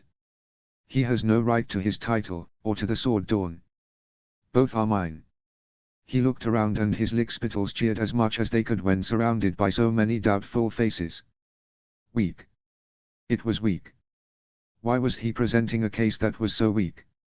And then she remembered what father had told her about the Dark Star once, that he was a vain, boastful and cruel man who, once he said something, once he promised something to those around him, he had to try and do. What had he boasted about to the rabble that followed him? What had he promised them as he strutted about, like a black and silver peacock with wilting plumage? And then she noticed two other things. The first was the looks that the wretched man was giving Dawn. Oh, he coveted that sword. Coveted it very much indeed. The second was the way that he seemed to try and loom over Ned Dane, to intimidate him.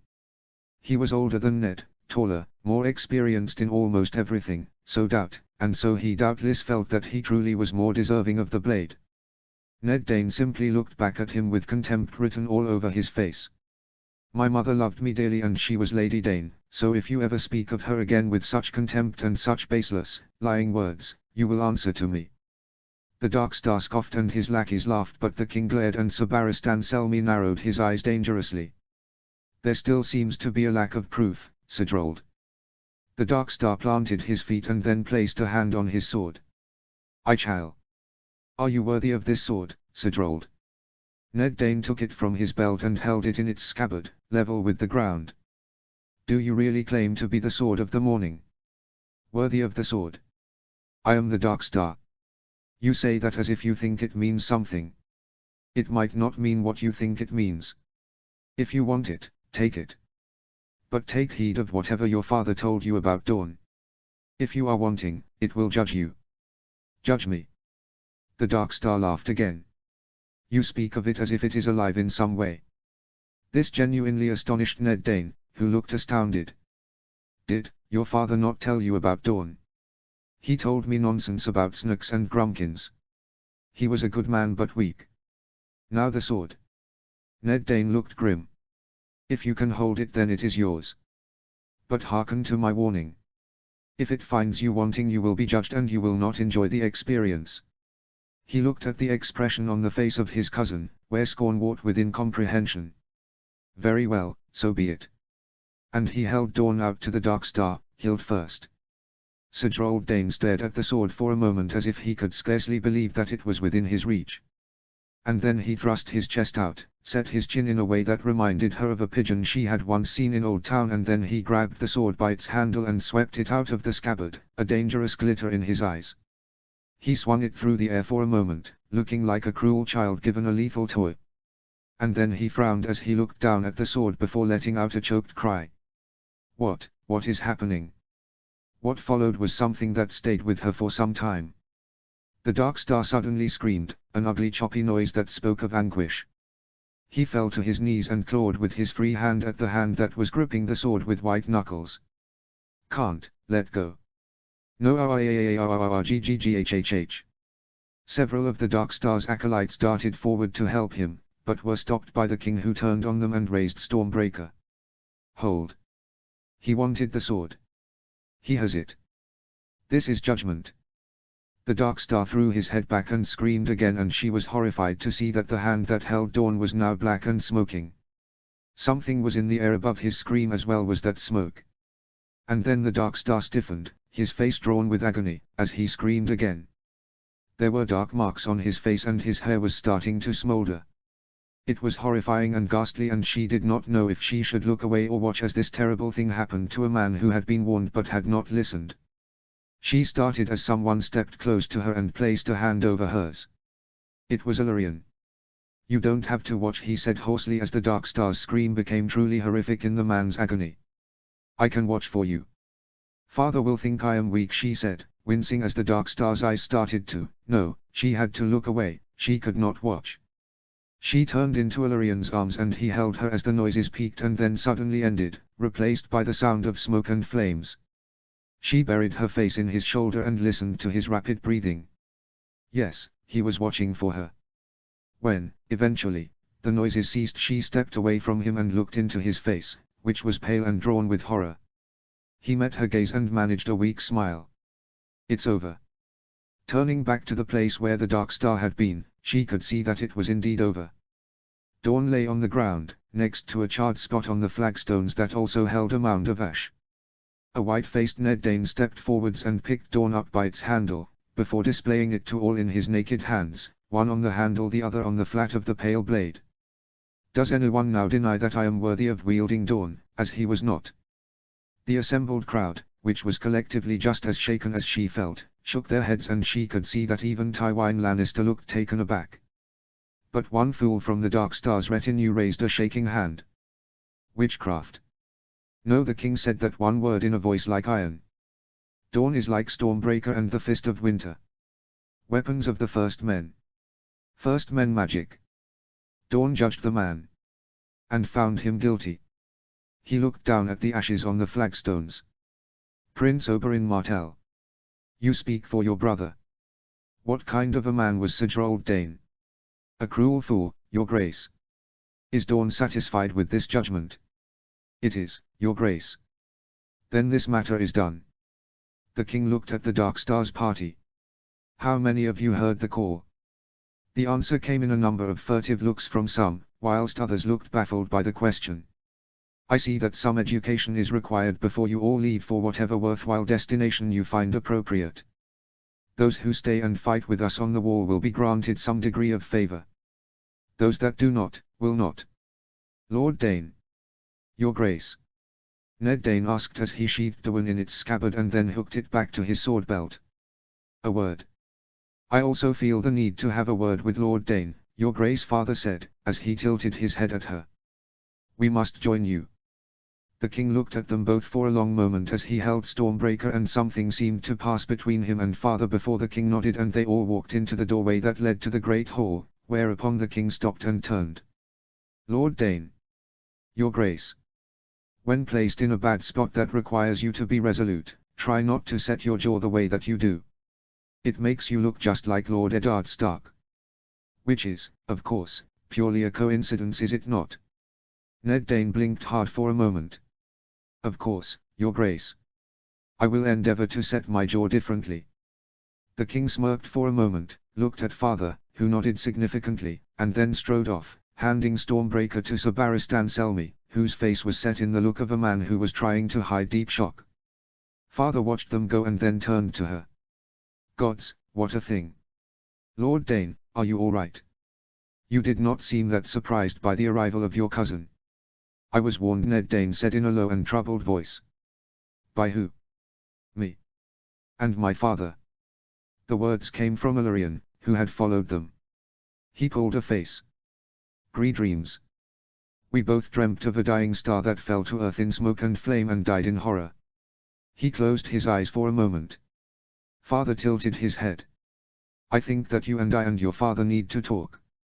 After you talk to my daughter, that is. He placed a hand on Ned Dane's shoulder. Lord Dane, you need a cup of strong wine. And then he looked at her. Talk to him. With my blessing. For a Lannister, his, all right. And with that the others walked off, Ned Dane shooting Illyrian a look of thanks and encouragement. Oh gods! What was she going to say? What was she going to do? She was strong. She was a Martell. So, as he took a deep breath and obviously mulled many things in his head about what to say, she did the only thing that her heart told her to do. She reached out, pulled him close and kissed him thoroughly. Oh yes, she thought as his arms came around her and held her. This was right. Robert. He slowly poured himself a cup of wine and then sat down in the chair in the Night Fort's great hall. Sir Barristan Selmy was standing off to one side, deep in thought and obviously not a little disturbed by what they had all just seen. Gods, a man had been burned to death in front of them, burned to a pile of ash, and by a sword. It was something out of legend, surely, something from the age of legends. Barristan. Your Grace. Stormbreaker, we already know that it can reject those who claim it, if like Joffrey less violently than Dawn did, but, what else can it do? The Lord Commander of the King's Guard pulled a face. Your Grace. I wish that I knew more than I have already told you. I have gone through the records that my cousin sent me again and again, and all I can say is that while the Selmys of the past were sword-bearers of Stormbreaker, we were never its owners. House Durrandon bore the sword, House Durrandon understood it, and I very much fear that unless something is discovered in Storm's End that explains more about it, the knowledge died at the last storm. He nodded slowly. My father never talked of it, and whatever he did know died with him, like Ned's father and brother. That said, House Stark left something, but House Durrandon. What did they leave, other than the tombs, the statue and the sword? Perhaps a further search of Storm's End, Your Grace. Perhaps.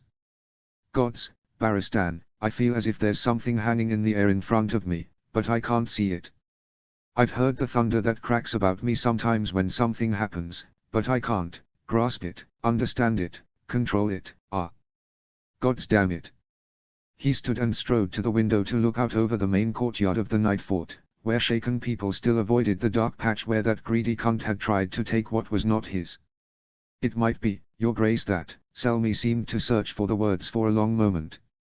Those who bore Stormbreaker knew what it could do and understood it so well that they felt that their successors could also feel it. It is no more than a guess, but the more you use the sword the lighter it seems to get for you and the more you understand it. He huffed and shook his head. But, again, I am speculating. Perhaps when the Green Man returns you can glean some answers. He thought for a moment about using a heart tree to talk to father in the past and blanched more than a little. I feel as if experimentation is a bad idea, but, how long do we have Baristan? Do we know? The Lord Commander of the King's Guard shook his head silently and he smiled at the man sadly before looking back at the courtyard through the window. A rider on a blowing horse was coming in through the main gates and he watched as the man all but fell from the horse, calling out for assistance that soon came. The exhausted horse was led away and then equally exhausted man was directed, towards the keep, a small knot of people growing around him, led by Benjamin Stark. Something was up. It did not take long before there was a knock on the door, which opened to reveal Oakurt, with Benjamin behind him besides the exhausted rider. Your Grace. A message from the High Tower from Lords Stark, Tyrell and Hightower in fact. He stood and waved them in. What news from the High Tower? The travel-stained man strode in and bowed the knee, holding out a weary hand that held a thick leather wallet that bore the seals of 3 houses Stark, Tyrell and Hightower. Your Grace, I have been sent from Old Town and the High Tower, with an account of the events that transpired there. He took the wallet, pulling out a knife and cutting through the tight stitching that sealed the thing. Inside the wallet was a waterproof oilskin covering and then another leather wallet and then a thick sheath of papers. As he pulled the papers out he looked at the exhausted man. You look all in, man. Lord Redwine provided his fastest sloop to bear the news north, Your Grace. We were lucky, the winds were fair and we had a fast passage. We were headed to the Shadow Tower, but when we heard that Westwatch by the bridge was manned again we headed there and I rode from there, hard, requisitioning a horse at every castle on the wall. The papers crackled as he opened them and saw the distinctive writing of his old friend, as well as other hands on different papers and, gods. He looked up at the man. Oakurt, get this man to the barracks and grant him food, wine and a bed. You've done bloody well, your name? Hugo Flowers, Your Grace. The man seemed to wince a little as he said his name. He looked at him levelly. Continue to serve me as well and you will have a new name, Flowers. Think on it. Off you go. As the tired man stumbled off he returned his attention to the mad tale in the pages of the report.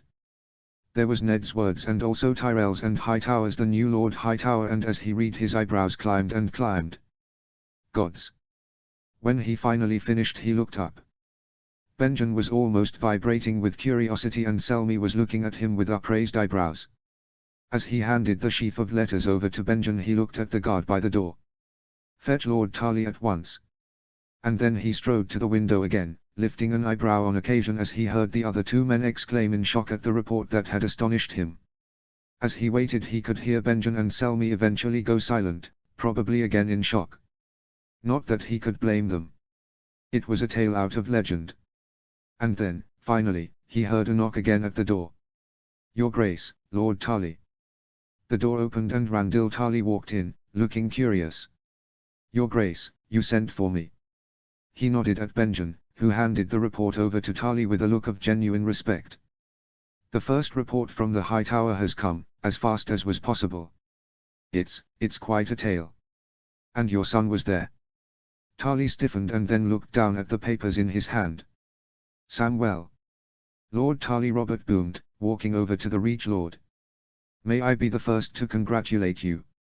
Your son is now Sir Samwell Tarley, knighted by Lord Stark in the Northern Way, for great bravery. Tarley's eyes widened and he stood there in what looked like genuine befuddlement for a long moment. What? He finally gasped in shock. Samwell. Knighted. Bravery. Read it, Robert replied with a smile. Apparently he said he was fucking terrified, but he still stood tall against Euron Greyjoy, holding other Bane and standing between whatever that Ironborn scum is these days and the gate under the High Tower that held the drowned god. Stood tall indeed. Read and be proud. As Tarley started to read through the sheaf of papers with the air of a man who's had been shocked beyond words, he looked at Selmy. Convene the lords again and get Maester Aemon in here. This tale of Euron Greyjoy leaving his skin behind whilst escaping, gods, what is he now? The white-haired Kingsguard bowed, his face troubled, before leaving at once. Robert looked at Stormbreaker, his brow furrowed. He needed answers. and he needed them now. Chapter 64. Chapter text. Okay, it's been far too long since I updated this, so here's a mega update. Sorry for the delay, I've been super busy for my company this year, traveling to Arizona, Liverpool, Vermont, the trip from hell, I mean it, one cancelled flight going there, one missed connection coming back, temporarily lost luggage and, eventually, £520 in compensation from American Airlines, which we are blowing on chilled beer and massive prawn tacos in Barbados in just over a fortnight, Singapore, twice, Guernsey, and I'll be on Grand Cayman the week after next. Oh dear, poor me. I also badly wrenched my arm when we puppy sat my sister's gorgeous but very enthusiastic Patterdale puppy, 1 speed only, manic tearing about, hence the wrenched shoulder, and typing was very hard. So, enjoy. Robert. He slowly poured himself a cup of wine and then sat down in the chair in the night fort's great hall. Sir Barristan Selmy was standing off to one side, deep in thought and obviously not a little disturbed by what they had all just seen. Gods, a man had been burned to death in front of them, burned to a pile of ash, and by a sword. It was something out of legend, surely, something from the age of legends. Barristan. Your Grace. Stormbreaker, we already know that it can reject those who claim it, if like Joffrey less violently than Dawn did, but, what else can it do? The Lord Commander of the King's Guard pulled a face. Your Grace. I wish that I knew more than I have already told you. I have gone through the records that my cousin sent me again, and all I can say is that while the Selmys of the past were sword-bearers of Stormbreaker, we were never its owners. House Durrandon bore the sword, House Durrandon understood it, and I very much fear that unless something is discovered in Storm's End that explains more about it, the knowledge died at the last storm. He nodded slowly. My father never talked of it, and whatever he did know died with him, like Ned's father and brother. That said, House Stark left something, but House Durrandon. What did they leave, other than the tombs, the statue and the sword? Perhaps a further search of Storm's End, Your Grace. Perhaps. Gods, Barristan, I feel as if there's something hanging in the air in front of me, but I can't see it. I've heard the thunder that cracks about me sometimes when something happens, but I can't grasp it, understand it, control it. Gods damn it. He stood and strode to the window to look out over the main courtyard of the night fort, where shaken people still avoided the dark patch where that greedy cunt had tried to take what was not his. It might be, Your Grace, that Selmy seemed to search for the words for a long moment.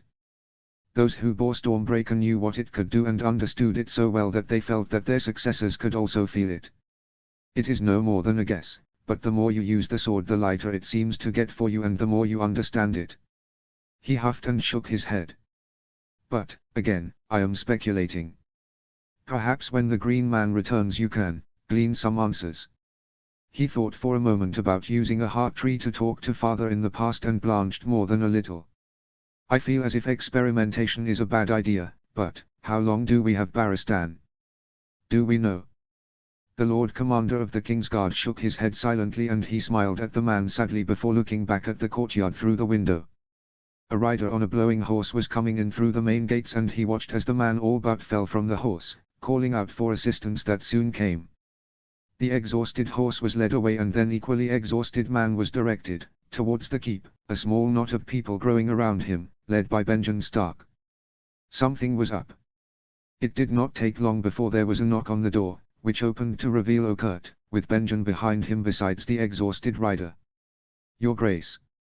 A message from the High Tower from Lords Stark, Tyrell and Hightower in fact. He stood and waved them in.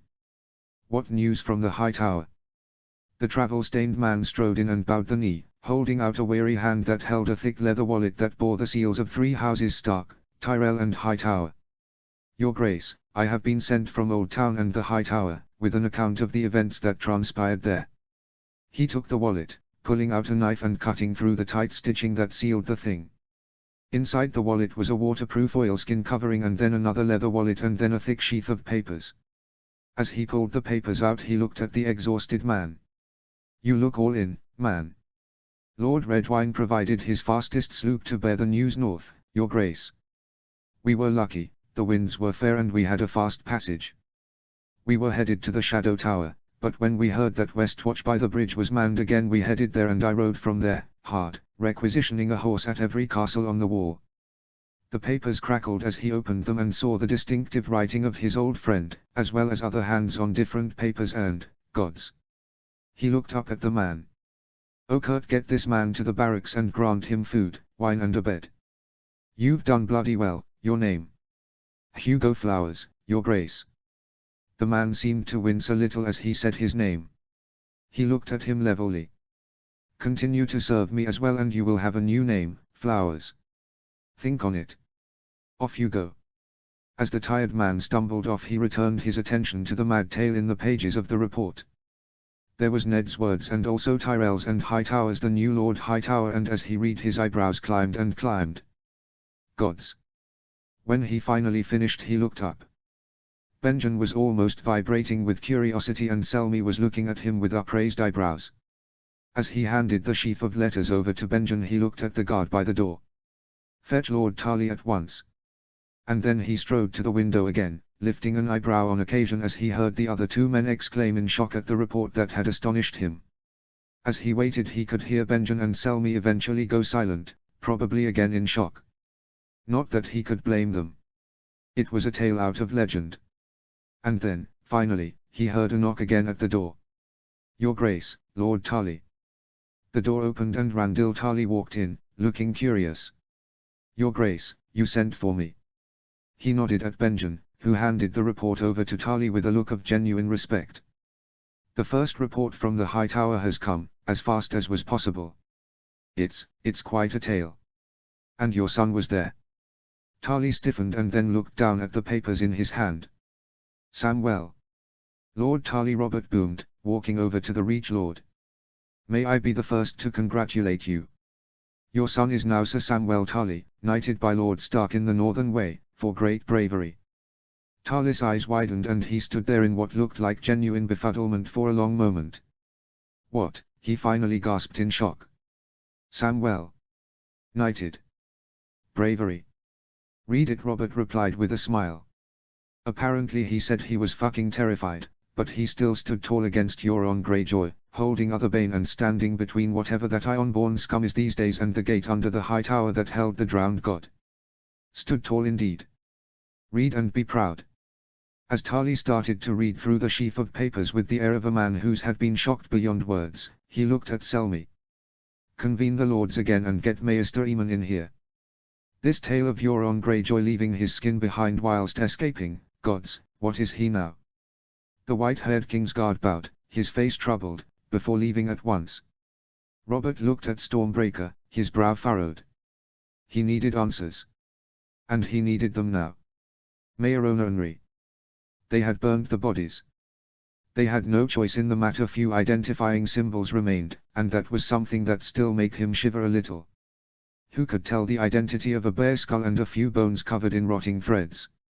Even the signet rings and other jewelry had literally crumbled into dust, something that made so many shrink back in fear. Whatever had happened in the temple, it had even rotted or corrupted gold. Gold. That should not have been possible. But then who even knew what was possible these days?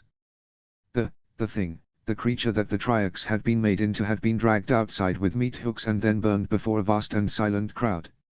And every time the corpse had moved in the flames, as muscles burnt and sinews constricted, the crowd had moaned and flinched away from it. Not that he could blame anyone. He leant back in his chair, in the room that had been set aside for the running of the city until the whole of Triax was properly searched and secured, and rubbed his hands over his face. Gods, he was tired. Bone-deep tired.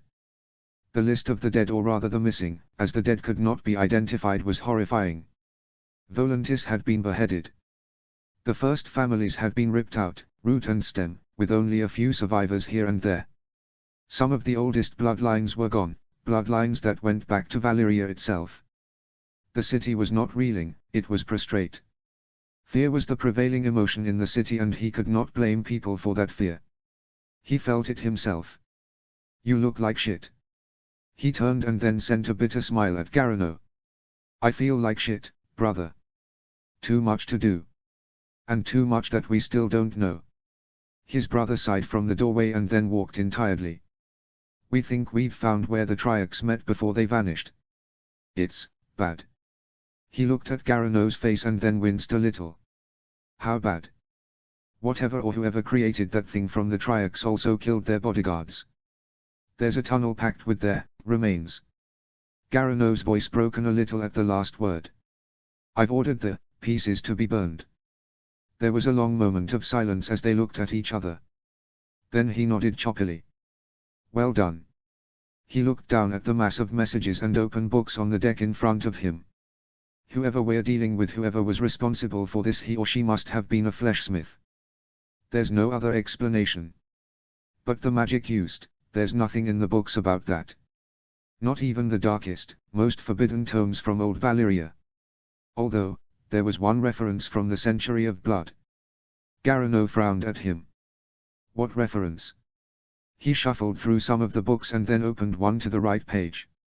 When the Dragon Lord Orion led his 50,000 men into Valyria, never to be seen again, about a month after that someone saw a great altar made of bones not far from the place where his army marched in. He looked at Garano. It rotted to pieces inside 7 days. Garano pulled a face. That sounds familiar, but, do you think that there is a connection? I don't know. I really don't. But it's the only reference to anything similar. And he ran his hand through his hair. Someone, or perhaps something, was here. A mind killed the first families, a mind did that terrible thing to the Triacs, a mind built that altar. But I don't know what or who or why. His brother looked at him with tired eyes. I can't even begin to imagine what it might have been. He paused and then pulled a face. What do we do with the temple? People are asking. A bitter laugh emerged from his throat. Well, the priests of Arla want the place burned down, of course. Because fire is apparently the only thing that they understand or like. There was another pause. In this case. I understand their point, Garano said guardedly, before raising his eyebrows.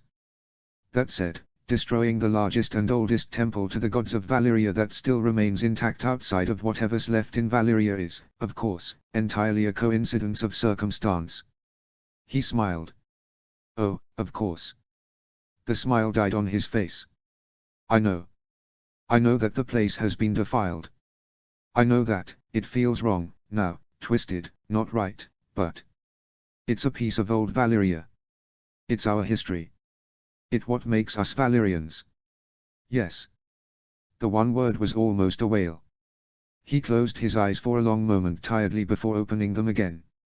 Representatives of the other faiths in Volantis have been here as well. They said the same thing as the Red Priests. Burn the temple. It's wrong, ruined, no longer holy. Even the priests of the gods of Valyria have said that they cannot set foot in the place, that it's been defiled.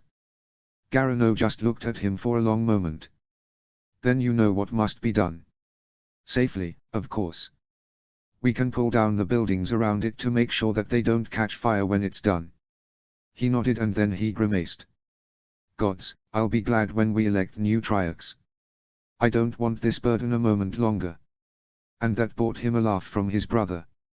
Mayorona, don't you know that you are one of the next Triacs? They'll vote for you even if you don't want the title. Horror stole over him. And indeed I do not. I am not an elephant or a tiger. I just want what's best for Volantis right now. His brother looked at him with amusement and pity in his eyes. Which is what Volantis needs. Good luck. And with that he groaned and wanted to rest his head on his messy desk. Asher. She'd seen the wall once before, from a distance. She'd been younger, foolish, too inclined to listen to father's sneering words that the wall was a sign of cowardly foolish Greenlanders who thought that the savages beyond the wall were a threat. She knew better now as they approached the harbor at Westwatch by the bridge. The castle was abuzz with activity, the docks too. Ships from the Westerlands, the Reach, the Riverlands, even Dawn for fuck's sake. Men and women were unloading a huge variety of things onto what looked like the rebuilt and expanded wharves. Barrels of all kind, containing wine, cider, hobnails, preserved fruits, salted meat, everything, based on some of the loading marks she could see painted on them. There were bricks that had been used as ballast that were being neatly piled up, bars of steel and iron, weapons of all kinds, furs, wool, everything that you might need to fight a war at the end of the world. She looked up at the wall as it towered above them as they made their final approach to a place at the docks. Men had not made such a thing because they were afraid of savages. No, they had built it and maintained it because they were afraid of something far, far worse. The others. She still had nightmares about the moment that Damfair, or rather the wight that had once been Damfair, had stood up on pike and strode towards them, his guts dragging on the ground, his eyes the blue of the stars above. She occasionally woke up with a cry of horror from that nightmare. They were out there and the Iron Islands had to throw themselves into this fight against them as hard as they could. It would unite them in the wake of the loss of the drowned god. She would make sure of that. Her hand clenched around the rope she was holding. She would make damn sure of that. There were many things that she had to do first though. Bend the fucking knee formally to Baratheon as the new lord of the Iron Islands for one. She owed him that at least, for supporting her and sending his brother and the others. She owed all of them. Stannis Baratheon had fought by her side against whites. Theon may have surrendered his name as a Greyjoy, but fucking hell, he could fight and had killed Damfair. And Jon Stark, he'd saved all their lives by getting them out of the Silence, which was the source of the other nightmare that she often had. She also had to marry wisely. Well, that was going to be an adventure of its own, as Nuncle Roderick would say. There were bound to be a lot of damn fools who were on their way to lay their sweets before her in the hope that she would pick them. It was more than likely that most would think that marrying her would make them the lord of the Iron Islands in truth, as she was nothing more than a mere weak woman. She was going to have a kick a lot of men in the balls, both verbally and physically. She didn't care who knew it. She was a Greyjoy, the last of them other than Uncle Victorian, and he was an idiot. A loyal idiot, but still an idiot. She didn't want to think about what Euron was now. Not human, perhaps. Anyway, not a Greyjoy and a kinslaying exile now. She shivered a little. She didn't want to think about him. A few bellowed orders, gods, her crew needed to stop gaping at the fucking wall. And soon they were tied up, with the other ships in the little flotilla following suit. The gangplanks thundered down and were made secure, and then she was striding down to the dock, watching as the others disembarked from the other ships. Stannis Baratheon and his men gathered at the end of their gangplank, and he could see the hand of the king barking orders to them, before walking towards him, whilst from the other direction Jon Stark, his loud wife and Theon approached. A bald man dressed in the black of the Night's Watch with blue-grey eyes, a long white beard and a deeply lined face was standing to one side at the head of a group of men and women, and after a moment they strode towards them. "My lord hand," the Whitebeard said as he approached, "I am Sir Denys Mallister, of the Night's Watch. Be welcome to Westwatch by the bridge. I offer bread and salt." "Thank you," Stannis Baratheon rumbled. "I accept it. Please know that I am accompanied by the Lord of the Iron Islands, the Lady Asha Greyjoy, by Lord Jon Stark of Winterfell and his wife Ygritte, and Lord Theon Greymist." She breathed a little more easily as a man of the Night's Watch appeared to one side and offered a tray of bread and salt. She had not been afraid of any kind of attack, but she noticed that Mallister's eyes had hardened when her name was mentioned. Well, the man was of Seaguard, so that was understandable in a way. The bread was tasty, the salt dissolved in her mouth. She was safe. "My lady, my lords," Mallister rumbled after they had all partaken. He reached into a pocket and pulled out a sealed letter. "My lord hand, this is for you. 'Tis a copy of a dispatch sent to His Grace the King in the Night Fort that arrived some days ago, and which was left for you here on the orders of Lord Tyrell. The old man looked visibly uneasy for a long moment. "It details the battle that took place first between the Lords Stark, Tyrell and Hightower against Euron Greyjoy, and then after that the victorious battle of Lord Stark against the drowned god." Everyone's eyes seemed to turn to the letter in Mallister's hand. And then Stannis Baratheon reached out with a steady hand and took it. He looked at the seal on the letter and then broke it with practiced hands, before unfolding it and reading it. As he did, his eyebrows went up, slowly at first but then rapidly until they could go no further. "Gods," he breathed after a long moment, and then he seemed to remember that the others were there with him. "My lady, my lords, you need to read this." He handed it over to her, and as she started to read it she could feel her eyes widen. It was a tale of utter and complete madness. Euron Kinslayer had been at the High Tower, at the gate that was at the bottom of the damn place, and he had come so close, so horribly close to killing everyone there and doing whatever the hells he wanted to the drowned god. Ned Stark and Old Gods and Samwell Tarly and Lord Hightower had stopped the mad fucker. At what read like a cost. By the time that she finished reading the terrible tale and passed it on to an impatient Jon Stark and his wife, with Theon peering over their shoulders, she was pale and shaken like she had not been since after the others had attacked Pike and the discovery of the silence. Yes, she'd known that the drowned god was dead. Reading of his death, of his condition, was something else. She knew yet more things that she could never, ever, forget. Gods, the word came from Jon Stark, and that word was stunned. Then he rallied. Then, father's coming home. Back to the north. Via the Tower of Joy. Stannis Baratheon said the words somberly. He must retrieve the bones of Lord Dustin and the others buried there. Jon Stark bowed his head, some powerful emotion sweeping over him. Aye, he said eventually. But home after that. Another silence fell, and then Stannis Baratheon looked up at Mallister, looking slightly puzzled. His Grace is at the Night Fort. Where there instead of Castle Black? The old man pulled a face. Word came that there's a stone chair there, by the tombs of the old lords commanders of the Night's Watch. It sounds mad, but apparently there's a similar chair in Winterfell, and when a Stark sits in each chair, they can talk to each other. What? That sounded insane.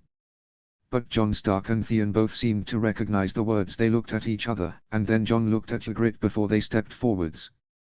There is indeed a chair at the Night Fort, one that only a Stark can sit in, Jon Stark muttered. It says so in the carving on it. But I've never heard of a similar chair in Winterfell. Word is that it was hidden, Mallister said. Hidden behind a door that needed a child of the forest to open. He looked uncertain for a moment. And, apparently, there's a child of the forest in Winterfell. There was a pause as various people stared at each other. And then Stannis Baratheon cleared his throat. We ride at once for the Night Fort. There's much to be told about and to be done. We are needed there. Ned. By the time that they caught sight of the Torrentine and started to ride south along its banks, he had finally had time to think through all that had happened at the Tower of Bloody Joy. Gods, he hated that name. Rhaegar Targaryen's choice of name had always struck him as being utterly inappropriate, given the rape of Lyanna there. No, multiple rapes. Now that he knew that the wretched man was suffering a cursed existence in the afterlife, like Went and Hightower had, at the Ruby Fort, well, he was glad of that fact. Let the piece of filth suffer for all eternity there. He could tell that the men who rode with him had picked up on his mood. They were quiet around him and did not dare approach him without reason. They were good men, some of the best in the north, and he would see them well rewarded for their silence. For a hot place dawn could be chilly at night, and there were times when he sat and stood his watch and stared up at the stars as they blazed above his head and remembered the dead. Lyanna. Ashura. Arthur, the man who could have been his good brother, if things had been different, if he'd had the courage to ask Ashura to dance at Harrenhal, if the rebellion had never happened, if. Too many ifs. Jon Arryn had once firmly told him to never go through his life looking over his shoulder at the past, not to mourn the dead so much as to fall into melancholy or to curse the path that had led him to his current place. He was where he was, and that was the end of it. There were several nights when Frostfield's cold wet nose pressing against his hand or his face was enough to wake him from his darker musings. Enough. Yes, enough. So it was that he was in a brighter, more determined, more focused mood as they rode southward, still along the banks of the Torrentine, with the days getting hotter the further south they rode. Until they finally caught sight of Starfall, a moment that made him rein in his horse for a moment, confusing the men around him, before trotting on again. His heart twisted more than a little in his chest at the sight of the castle, with the widening river and the sea beyond it on the horizon. The last time he had arrived there it had just been him, Howland Reed, Jon, who at that time had no name. He had still been debating the matter internally, and the wet nurse that Howland had somehow found, in circumstances that still remained foggy in his memory. He had been tired, wounded, grieving for his sister and his friends. Even now he knew that he owed Howland a debt of gratitude for all that he had done so quietly. As they rode down the road that led to the main gates of Starfall he frowned a little. There were men on the gatehouse towers peering at them, some holding spears. The gates of Starfall were also half closed. He looked around and then whistled. After a moment Frostfear burst into view from where she had been swimming in the Torrentine, shaking herself and then running over to walk by his side. Hal. He looked over to one of his men, who held the furled standard. Announce my arrival if you please. Aye, my lord. Hal pulled the pole across his lap for a moment and freed the standard from his fastenings before lifting it so that it opened in the breeze, the snarling direwolf visible for all to see. As they rode on he could see that there was a man at the right gatehouse tower who seemed to be in the robes of a maester, peering at them with what might be a mirish eye, and then he seemed to shout something down at the gates, which, after a long moment, opened fully. Men carrying spears were running about, some coming to a halt by the gates, forming two lines. By the time that they finally trotted through the gates he could see that there was a welcome party, all in Dane colours, waiting for them at the gatehouse. There was indeed a maester there, along with a man in a gamison and another who looked like a steward.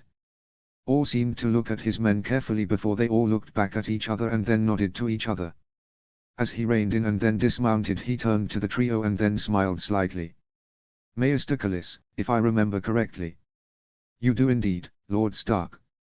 The maester was older, with more grey in his hair now than brown, but he was the same man who had treated his wounds so many years before. Be welcome to Starfall again. Bread and salt. A servant emerged from one side with a tray and he picked up a piece of fresh bread, dunked it in the salt and ate it, before gesturing for his men. The trio in front of him nodded at that, and then as Frostfear ambled over and then sat by his side they all collectively swallowed. Lord Stark, Callis said quietly, it seems that you have an interesting companion. We did hear that you had a direwolf, but to see it. Her name is Frostfear, Ned stated quietly. And House Stark has more that are growing to be like her. House Stark will have direwolves again as it did in the past. He smiled a smile that seemed to unsettle two of the three but not the maester. Then he looked back at the horses with the bundles that contained the bones. Maester Callis, I must make free with your ravens to send messages to the High Tower and Harrenhal. Winterfell too. We bear the bones of those who died at the tower where my sister perished. Callis looked at him and then he nodded. I understand, my lord. Word was sent around of your quest. Sir Harold Glenn and Steward Tolley will see to the barracking of your men. Ned nodded and then looked at Wyl, who stood near enough to hear them and who nodded somberly. Ah then, let's be about it. As Callis led him into the main keep he looked about it. Palestone Tower was off to one side and he swallowed at the sight. Ashura had been said to have thrown herself from it. He looked away from it stoically. Starfall seems very alert. The guards only seemed to be at ease when they caught sight of my banner and my direwolf. Is anything amiss? The maester seemed to wince just a little but his stride did not falter. Less than a month after Lord Dane's bones were returned to us here for interment, a man called Sir Gerald Dane arrived at the gates of Starfall with a group of ne'er-do-wells and made a number of wild claims, including that he was the new Lord Dane. Ned felt his heart twist more than a little within his chest. Wild claims. They reached a spiral staircase that went upwards and the maester paused before he led them in, Frostfear still padding behind them. He claimed that Lord Edric Dane was not the son of Lady Dane, but rather the result of a dalliance between Lord Dane and a scullery maid. He could not help the stutter his feet made on the steps, making his own upward progress hesitate briefly. I did not know him well, but Lord Dane would never have dishonoured his wife so. I know, the maester said tersely as they continued up the stairs.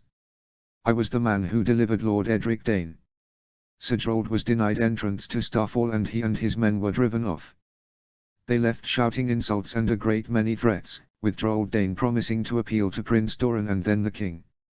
I know that they got no satisfaction in Sunspear from Prince Doran, and word has it that they have left to talk to His Grace the King. We have sent word to Lord Dane to warn him. With every step upwards that they took Ned felt his heart beat a little slower after that shock at the start. They arrived at a door and the maester took out a key and unlocked and opened it, revealing a room that looked rather like Lewin's office at Winterfell. Write your messages, Lord Stark, and I will see them sent. The maester had a grave look on his face and Ned nodded as he strode to the desk and sat, Frostfear at his side. He could see the usual pot of furled scrolls to one side and he pulled them towards him and then looked to find quill and inkpot, which the maester quickly supplied, before he sat on the other side of the desk. There was an undeniable tension in the room as Ned wrote in small and careful letters the messages that needed to be sent. Each was then handed over to the maester, who wrapped them in the little waterproof cylinders that would sit on the claws of the ravens that took them, and once Ned had finished writing and sat back, the maester gathered them all in his hand and then slipped through a narrow door at the back from the room. Ned heard a distant cawing, and after a short wait he could see the ravens departing to their destinations. When the maester returned he sat down at his desk and looked at Ned. Word came of what happened in Old Town, below the high tower. A great deed. He nodded in reply, before looking back at the maester. How detailed was the word that came here? Enough to know that Euron Greyjoy must be killed on sight. There was something in the maester's eyes though. Wait. I must know something, Ned said quietly. You are sworn to House Dane and House Dane alone. I am. This Sir Gerald Dane, is he the one known as the Dark Star, the one who wants to be the opposite of Arthur Dane? The maester's upper lip came very close to curling at the mention of the name Dark Star. He is. The man is utterly unworthy of even the name Dane. House Callis has been sworn to House Dane for centuries. I bear a trickle of Dane blood via my mother. Gerald Dane is incapable of ever bearing Dawn. The sword will never obey him. Another silence fell, a heavy one, as Ned wrestled with the decision of what to say. Maester Callis, Ned said eventually. You said that you were at the birth of Lord Edric Dane. I met with Lord Dane in Winterfell and he told me certain truths about himself. Truths that cannot be said in public. Truths that weigh on me. Callis blinked at that. You know then. The words were flat. I know that I can never acknowledge him as being my son. Because he must be Lord Dane, the Sword of the Morning, the wielder of Dawn. Callis closed his eyes for a moment and nodded somberly. Ned continued, I also know that with the title comes a burden. The Sword of the Morning, the oath is a great one if it can raise the shades of the dead. I was hesitant about coming here, Maester Callis. I have seen much these past weeks. Callis blinked again, but this time in astonishment. My lord. Ned sighed and then placed a hand on the head of Frostfyre, who was an unmoving witness to all of this. When Lord Dane placed Dawn at my feet in Winterfell and said that he, as the Sword of the Morning, had answered the call, the blade glowed. No, it shone. I knew then and there that something was happening that I did not perfectly understand. And then, at the place where my sister died, I conversed with the shade of Sir Arthur Dane, before seeing two further ghosts of the dead. The oath that binds Swords of the Morning must be a weighty one. Which is why I am worried for the son that I can never acknowledge. His gaze had gone to the direwolf by his side and then at the empty fireplace as he spoke, as he wrestled with his words. When he looked back at the maester he saw that the man's face was as white as a sheet and then his hands were gripping the arms of his chair as if he was in the grip of a very great emotion. Callis. Your pardon, my lord, the maester almost stammered the words. You said that. Dawn glowed as Lord Dane placed it at your feet. And that, you talked to Arthur Dane. Truly. He nodded. Glowed is too small a word. It shone, like the sun for a moment. If anything, his words made the maester even paler somehow, before he reached up with a shaking hand and passed it across his brow. Dawn shone, and you talked with the shade of Arthur Dane. Yes. He watched as the maester visibly struggled with a great decision. After a very long moment the maester finally stood. Lord Stark, it seems that we must visit Starfall's Godswood. Certain things must be said and shown there. And may my ancestors forgive me if I have made the wrong decision and revealed things that should be secret. However, I think that I have no choice. And with that the maester gestured at the door. Chapter 65. Chapter text. Willers. He had finally started to make the solar his own. Small things, like making the great desk more his own. His own inkwell, favorite quills, a better chair. Father's had been huge and ostentatious and surprisingly uncomfortable. He had also had some of the sillier pictures and one tapestry removed. Father had been somewhat obsessed with underlining that the Tyrells were now the rightful lords of the Reach. The picture of father in full armor gesturing at Storm's End was just embarrassing and had been banished to a remote corridor. That said, he understood why some things were there. The tapestry of the Field of Fire was important. It showed the reason why his family had ended up ruling the Reach. It showed the fact that things could change in an instant, that life could pull a metaphorical knife on you and change things too fast to even react. He sighed as he leant back in his chair and then tidied the papers in front of him. All of the word from the areas that had previously been affected by the blight said the same thing, that it was gone. In fact, things were rebounding in ways that he could only dream of. The next harvests would be bountiful ones indeed, which was excellent news. He still felt unease about it all. The blight had come from nowhere, a threat that no one could have seen coming, let alone planned for. Unless the first men had, perhaps. Another lost connection, another mystery to ponder. Perhaps they'd had no answer. He could not say. Willers. He looked up and smiled at Garland as his brother strode in.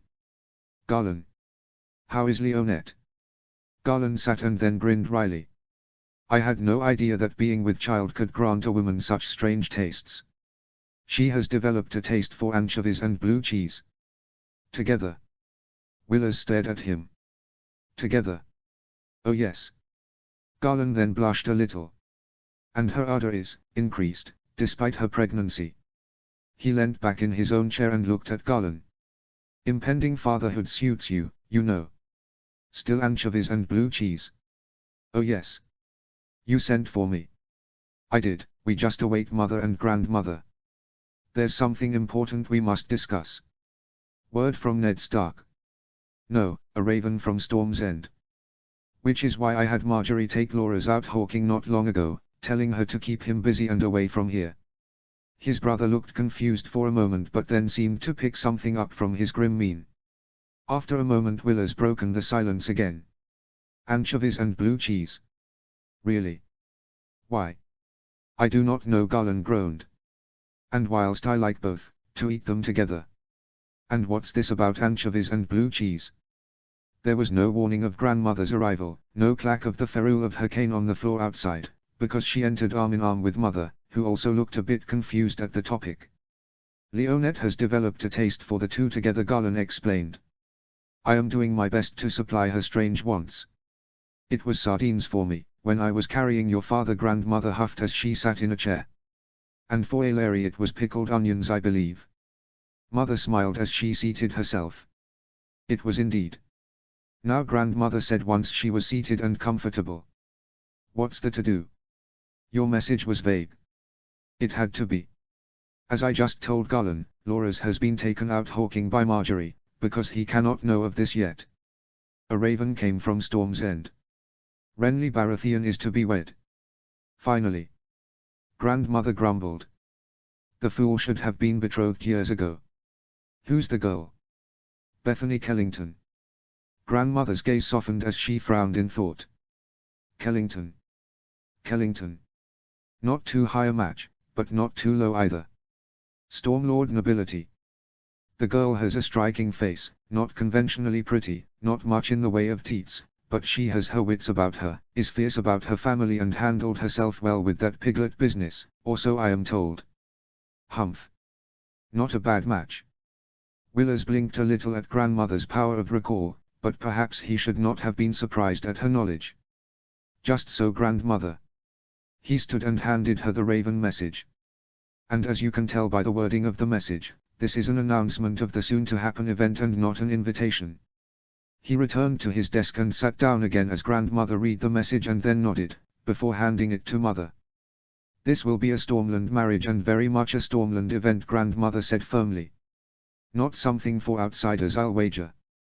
Laura's will want to attend, Willers said grimly. He cannot. Mother handed the message to Garland, who read it and then looked deeply uncomfortable. Mother was looking at her hands. Grandmother was staring at the ceiling. Willers stared at his desk. After a long moment grandmother sighed. We must face facts and address the dragon in the room. We all know about Laura's and Renly, do we not? Then let us not dance around the fact that they were lovers. The fact that I use the past tense is important, as I do not think that Laura's yet realizes that reality. I know that he still writes letters to Renly Baratheon, but no longer receives any. Renly Baratheon has been forced to face facts, I'll wager, and this marriage is proof of that. Garland, still looking uncomfortable. I know that, But, he'll still find out eventually about this marriage. What if he insists? Then he must be told that he cannot, under any circumstances, go. The marriage might have happened by the time he arrives, given the language in the message, and he will not be welcome. Willers said the words heavily. It seems that Renly Baratheon has indeed been educated about certain things. About unrest in the Stormlands. Garland and Mother both stared at him. Unrest. The word came from them both almost simultaneously. Willers sighed and looked at Grandmother, who raised her eyebrows. Renly's grandfather Eldon Estermont has crisscrossed the Stormlands over the past months, talking to many and shouting to a few as well. This war against the others has created the unrest. Uncertainty might be a better word. The Stormlords have always liked a strong leader. Many doubt Renly now. Doubt Renly. Garland said the word slowly. Yes. Poppycock, of course. The man can swing a sword, ride a horse, bellow furiously like any Baratheon and looks like his elder brother. The man can fight. However, he was not discreet. Nor was Loras. They might have thought that they were, but, no. Willers nodded tiredly. There were reports of possible loyal petitions to the king from Stormlords. The first word was that some wanted Robert to assume command of the Stormlands again, to supplant his youngest brother. Garland stared at him, aghast, whilst Mother also looked horrified. The next reports, Grandmother said tiredly, were that some wanted to suggest that Edric Storm, now Edric Baratheon, be installed as Renly's heir. As presumably he could not have one himself. Because of his inclinations. Poppycock again, I know of at least 2 concoctions that any maester could give him that could arouse a corpse. The young idiot could have made all of this go away years ago by finding some sensible young woman with wide hips and an understanding of what's needed to get children started with a man whose interests lie elsewhere. In fact, I know of at least 3 houses in the Reach that were kept going with children on exactly those circumstances. Willers winced and decided not to ask about those houses. From what we have heard, Lord Estermont has smothered both suggestions of such petitions with a flood of words and perhaps a few threats. Nevertheless, until Renly Baratheon marries the Kellington girl and has children with her, as many as possible, as Grandmother told me, matters in the Stormlands remain delicate. And Loras cannot go there. Mother cleared her throat. If we know all of this, who else knows?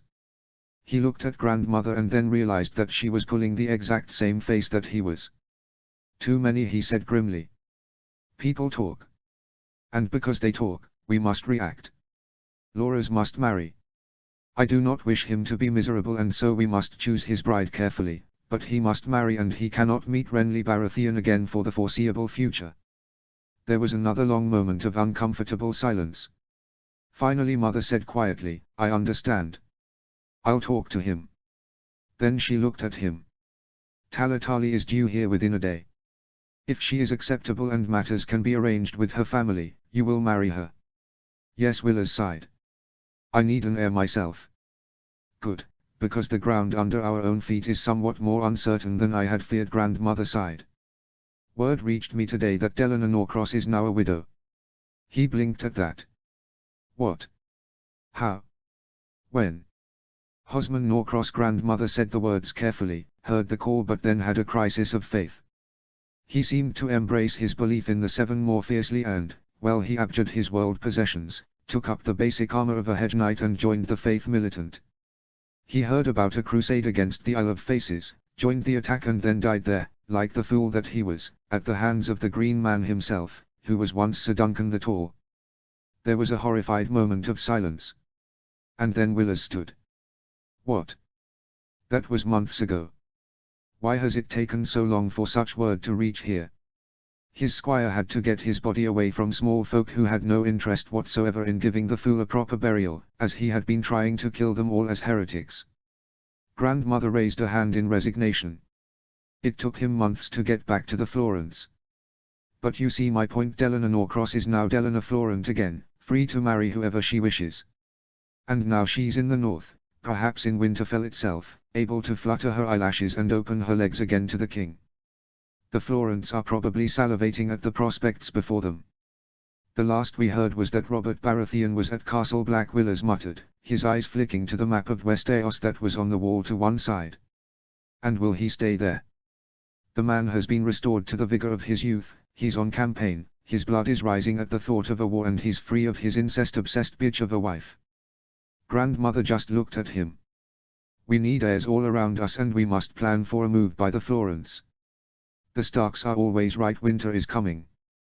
We must make sure that winter does not come for House Tyrell. Ned. He remembered where the Godswood was from the first time he'd been to Starfall, but to his surprise the Maester did not take him to the entrance that he remembered. Instead he took him on a curving path towards the back of the Godswood. He raised his eyebrows, but the Master instead waved him on. The main part of the Godswood is for guests and lower members of the household, the Maester said quietly. But the Dane family however have their own private part of the Godswood which only they can access along with important members of household. He nodded and followed the older man along the path until they came to a pair of weirwood trees that seemed to mark what almost seemed to be a gateway for the path. It was there that the older man paused. Lord Stark. I am taking something of a gamble here. Not everyone feels welcome in this part of the Godswood of Starfall. He took a breath and walked between the trees, and after a moment Ned followed, Frostfear at his side. The moment that he entered the Godswood he could feel it, the smell of the red sap, the grass under his feet, the loam under the grass, the leaves, the smell of home. It was his first time in a Godswood for far too long, and he came to a halt, closed his eyes and then found a slow smile creeping over his face. Home. Yes, this was home. When he opened his eyes he could see the Maester peering at him curiously. Your pardon, Maester Callis. But, this reminds me of Winterfell's Godswood. Reminds me of home. His voice quivered just a bit on that last word, but he did not care. The Maester seemed to ease within himself at his words, because he nodded slightly. I have always felt the same feeling, Lord Stark. I am only part Dane, but this place has always been a place of peace, for want of a better word, for me. He gestured along the path and then started to walk, and after a moment Ned followed him. It was a curious thing, but it seemed to him that they walked for rather longer than they should have, given the size of the Godswood. He had a feeling of trees that extended to either side and also age. This felt older than he had thought. Granted, his last memory of the Godswood of Starfall had been in a different part of it so many years before, but something seemed to be pricking at his senses somewhere. And then the path led into a clearing and he stopped dead in his tracks.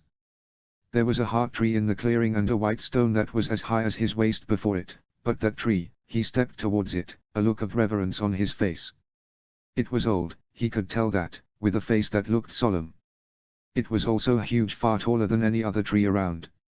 He paused. This, Maester Callis, is old.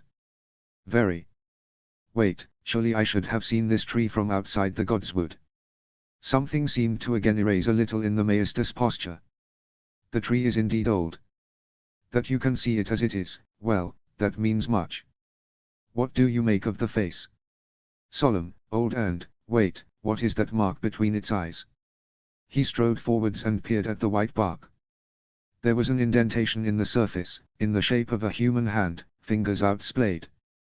He could see every fingertip of it. Someone pressed their hand into this. I've never seen its like before. It's like a hand pressed into clay.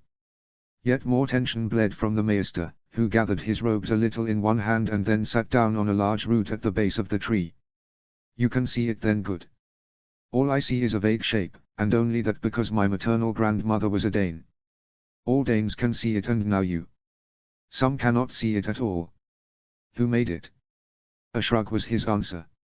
No one knows, the Maester said eventually. It's old though. Not as old as the tree, but old. He looked at the rock. What do you make of that? Ned turned and looked at the white stone, before walking up to it and running a hand over it.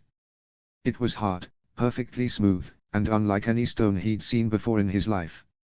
It looked almost like marble but wasn't. It was indeed as high as his waist, as long as his outstretched arm and as wide as his forearm and hand combined. It did not taper at all, but stuck up from the grassy sward. What is this stone? I've never seen its like. It's so smooth, and warm. He looked up at the sun, which was starting its long march down to the horizon. The maester raised an eyebrow. I have never heard anyone call it warm before, but as for what it is, I do not know. No one knows, and many have wondered in House Dane. All I know is that the sword Dawn was said to have been made here. How is another matter. The stone bears no marks on it, no chips, not even any sign of there having been an anvil of any kind placed upon it. Which is odd, because legend also has it that there was once an inscription carved into it that no longer be seen. So too hard to bear marks from Dawn being forged here, but soft enough to erode. He shrugged again. "'Tis a mystery. But the stone is not why I brought you here. Lord Stark, you said that in the hands of Lord Edric Dane Dawn glowed. Strongly glowed enough that you would say that it shone." The maester's face was intent, and Ned sat down on another tree root and nodded slowly. "Aye, it shone. That is the best word for it. Why? Why did you bring me here for this?" There was a pause as Callis ran his hand over his mouth and chin, deep in thought. "Lord Stark, this conversation must stay between us for the moment. As Maester to House Dane, and being a part Dane who has sworn certain oaths that the Citadel would be dismayed to learn about, I have a responsibility to keep its secrets and only share them if I must." He looked directly at him. "It seems that now I must. You have my word that I will not betray that trust." Ned said the words very firmly, and after a moment the Maester nodded. "Very well. When you returned Dawn here after the death of Sir Arthur, did you at any point notice the words on the blade?" Ned found himself blinking. "Words? What words?" "There is an inscription on side of Dawn. It is small, not very visible, and in the runes of the first men. It reads as follows: made in the light of the pale sun, to shine when wielded by the hidden sun, born from the grief of falling fire and plain talking one." He paused. "Given what you have told me and what we both know." Ned considered this for a long moment, and then he felt himself pale and his hands shake more than a little. "Wait, no, that's impossible." "I fear that it is very possible," Callis said quietly. "Which is why it must remain so secret." Ned stared at him and then lowered his voice. "You're saying that Dawn was made to be wielded by my son Edric?" "Perhaps." The Maester also lowered his voice. "Prophecy can be an uncertain thing at times. So many people have interpreted so many prophecies, thinking that they were so right, and been wrong. Language can change over time, and the runes of the first men often describe thoughts or concepts that they took for granted but which are now alien to us. That said, perhaps you are right. Perhaps the inscription means exactly that. If so, it must remain a secret until you can tell him. I know that he is on the wall, or was headed there, but this is not a matter that I think can be entrusted to ravens. Just to you." It was now Ned's turn to run a hand over his chin and then look around the clearing. From the way that Frostfira was sitting, looking entirely unconcerned, there was no one nearby. "I will tell him," Ned said eventually. "Who else knows of this inscription though?" "I think that Lord Edric must." The Maester pulled a slight face. "Lord Alster Dane was shaken when the call came. He heard it, as did I. So did the Lady Illyria, who has left for the north to track down her betrothed, Lord Donderion. Lord Alster spent several days in his solar, writing a great deal. When he left for King's Landing he took a book that he had been writing in, a book meant for Lord Edric, before sealing his solar against any intruder. I check the seals every day." But then the Maester's face worked for a long moment and Ned leaned forwards. "Who else?"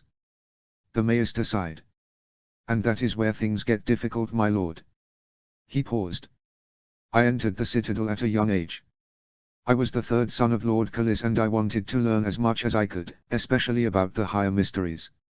Lord Simon Dane was the Lord of Starfall at the time, the father to Lord Alster, Lady Ashura, Lady Illyria and of course Sir Arthur. House Callis has always been sworn to Starfall and Lord Simon told me to let him know when I had forged my chain. When I did, he asked for me to come and be the Maester here. The previous one, Laris, I think was his name, had left to retire to the Citadel and die amongst his books. I remember Ashura once talking about her father," Ned muttered, casting his mind back. "She was very fond of him. He was a good man." The Maester smiled slightly. Then he sobered again. "I think I do not know that he had a touch of the green sight." The Maester seemed to struggle over the right words to use. He always seemed to be aware that there was something ahead of him, that there was something looming on the horizon. I heard from the old Master of Arms that when the news had come that Sir Arthur had been appointed the Kingsguard, instead of rejoicing at the great honour, Lord Simon seemed almost fearful. Fearful? Why? I think because of the heightened profile. The sudden attention. Danes in the past have not flaunted dawn. The sword is the work of the first men. Cullis gestured at the tree.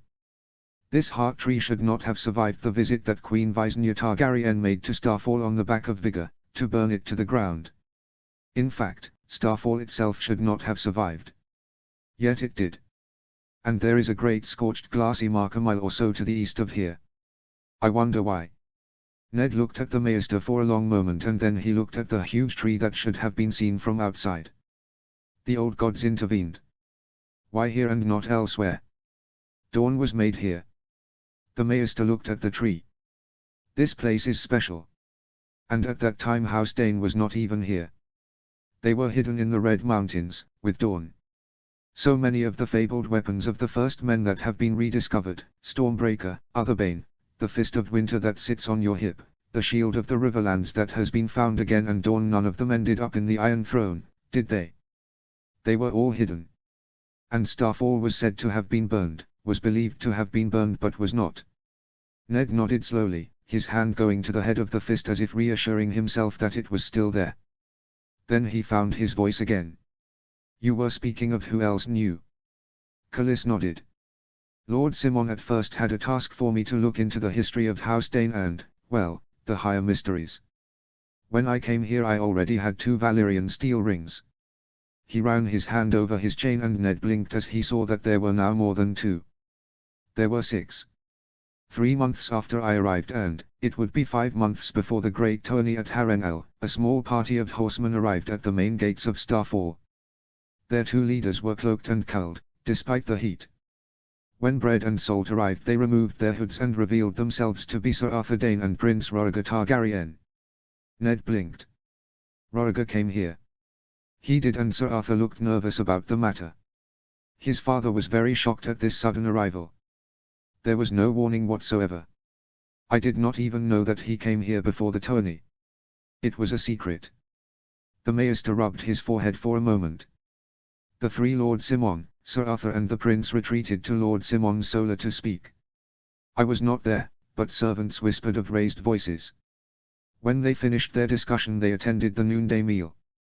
I remember that Lord Simon seemed to be concealing anger. I knew his manners by then, whilst Sir Arthur still looked nervous and the Prince, well, he looked impatient. He ate his food far faster than anyone else and then forced himself to wait. And then when it was time Lord Dane stood and beckoned to me and, well, to my shock I walked with the Danes and the Prince to the Godswood.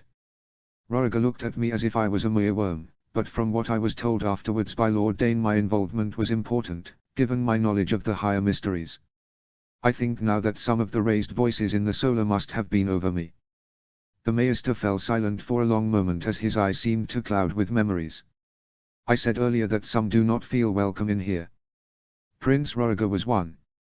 The moment that we passed through the trees that marked the entrance to this part of the Godswood, he stopped dead in his tracks and looked around with a look of, I cannot say fear, but rather uncertainty, and then, as if he had heard or felt something that alarmed him even though we heard nothing. Sir Arthur looked confused, whilst Lord Simon looked disturbed. After a moment the Prince seemed to shake the look off. He smiled, well, it was more like a grimace, and then he followed to this clearing. He dismissed the tree with a glance. The stone was what fascinated him. He examined it, peered at it, strode all over the clearing.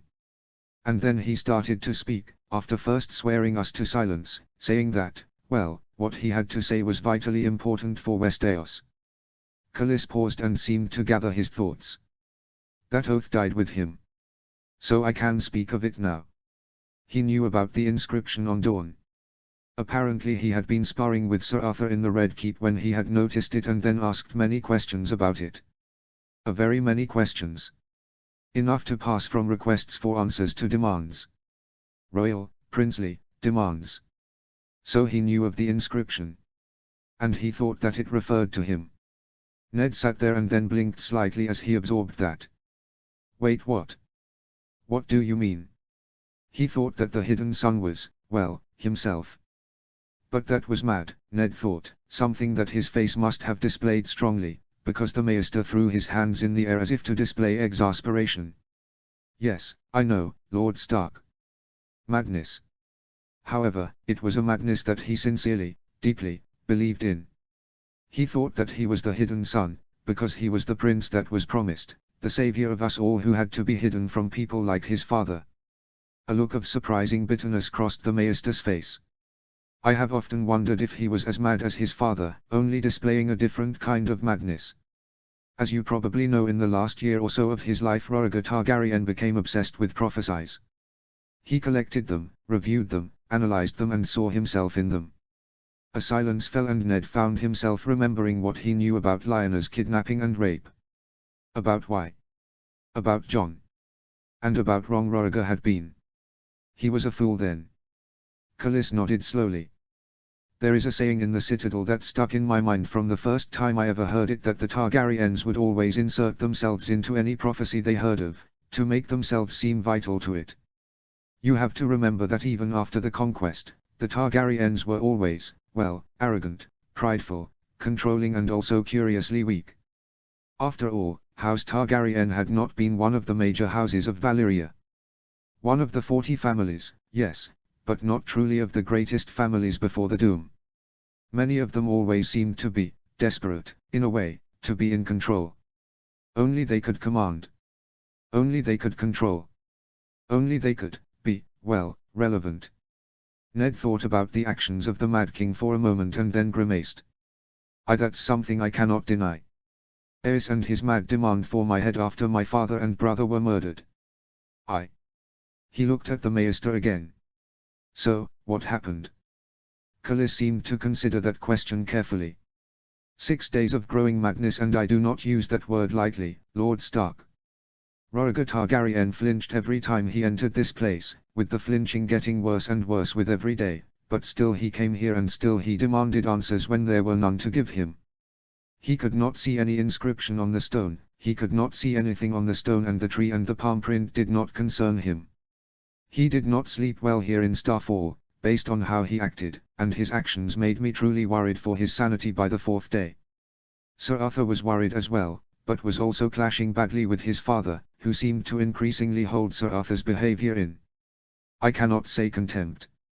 I will just say that he thought that Sir Arthur had divulged too much to the prince. And the prince, well, he said things in his tiredness and desperation that I think now explain much. What did he say? He railed much about the mistakes of his forefathers. About the failure of House Targaryen to hold on to its own law.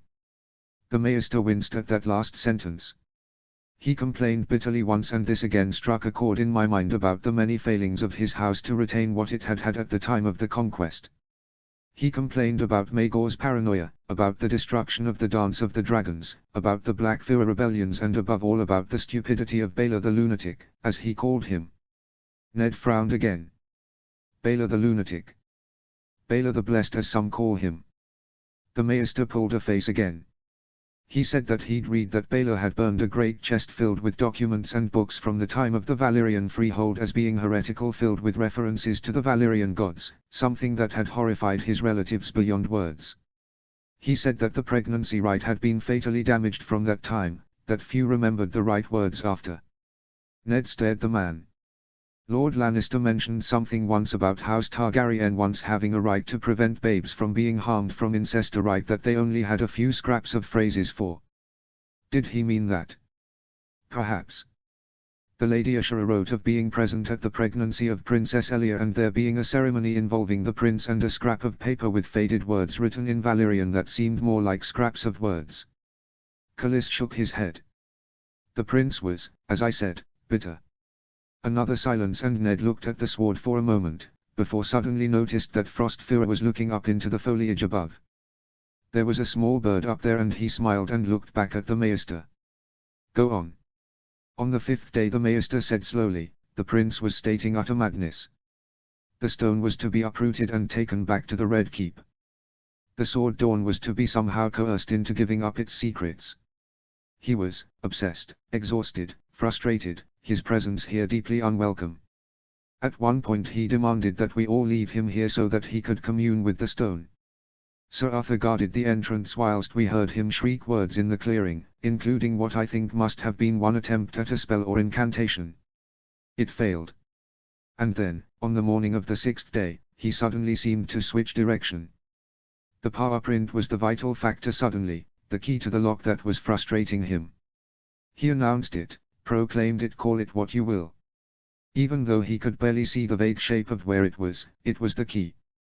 Callis turned to look at the tree. I was here when it happened. I was here with a very pale Sir Arthur, Lord Simon and Ulster Dane, who had just returned from Sunspear. The prince stood in front of the heart tree and commanded it to give up its secrets. Ned stared at the man and then at the heart tree. He commanded it. He commanded the old gods. A ghost of a smile crossed the maester's face. He commanded it. He placed his hand on the place where the mark is. Callis' face darkened at the memory.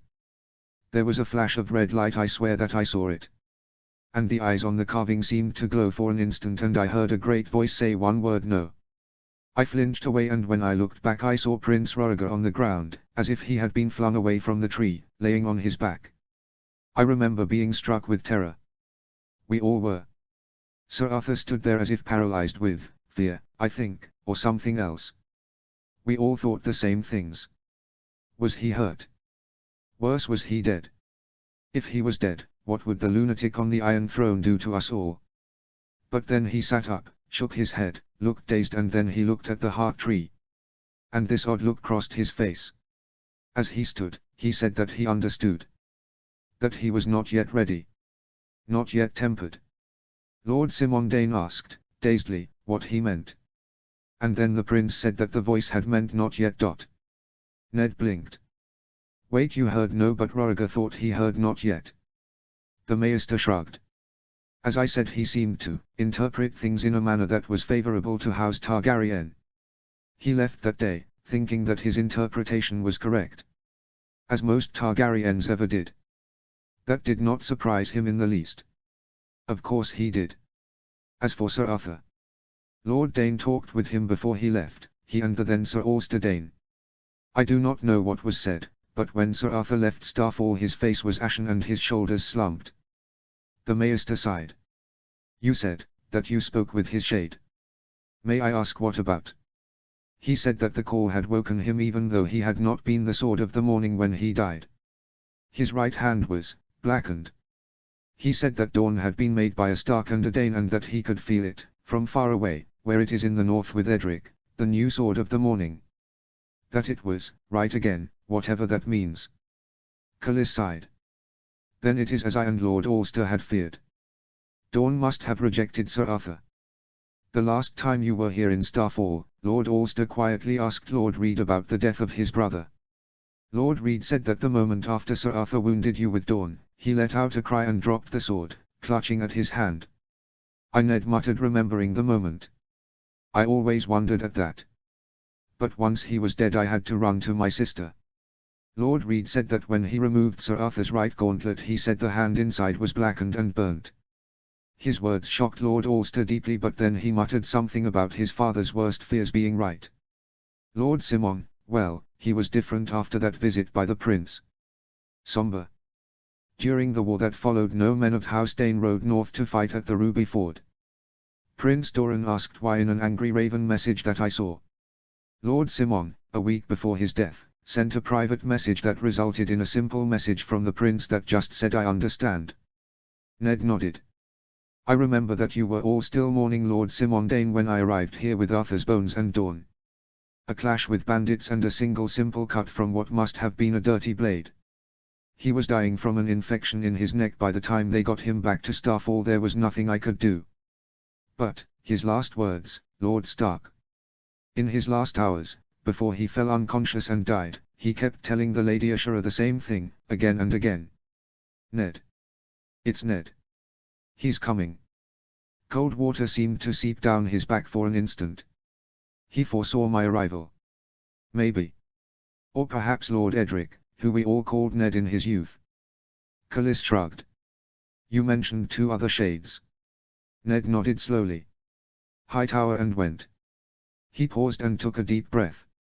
My sister, when she was dishonored by Rhaegar Targaryen, cursed the bloody man and the king's guard that helped him. Cursed them to never know any rest. The old gods listened.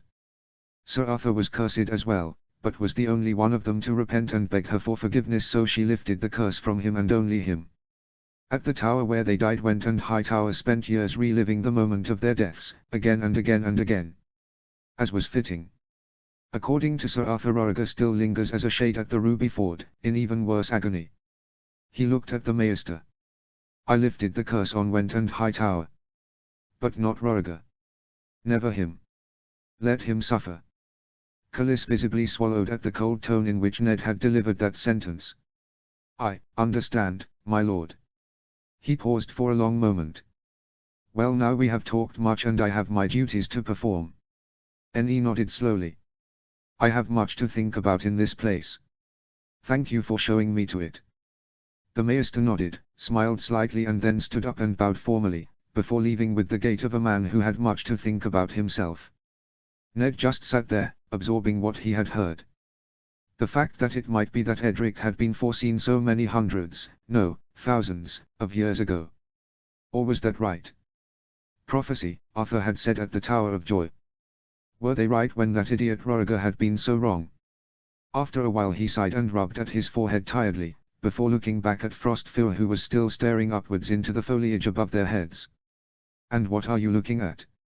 Frostfyre looked down at him and then looked back up again, and he followed her gaze. And then he froze. There was a figure in the branches above, a figure with brown skin, large ears, 3 fingers and a thumb on each hand and red eyes. It was staring at him as if it was memorizing every part of him, as if he was something new and utterly strange to it and yet vaguely familiar. After a moment it seemed to startle slightly, as if it had just noticed that he could see it. And then it grinned at him. Finally it said, "You're here. The carapace of the stone wolf is breaking. Good. Speak not a word of me and come back when the full moon is just over that tree tonight." A finger tipped with the black nail pointed to a tree to one side. "You seek answers. I have answers. Perhaps some of them will converge." And then the child of the forest vanished as it sprang upwards into the branches above, leaving him staring wild-eyed below. The end.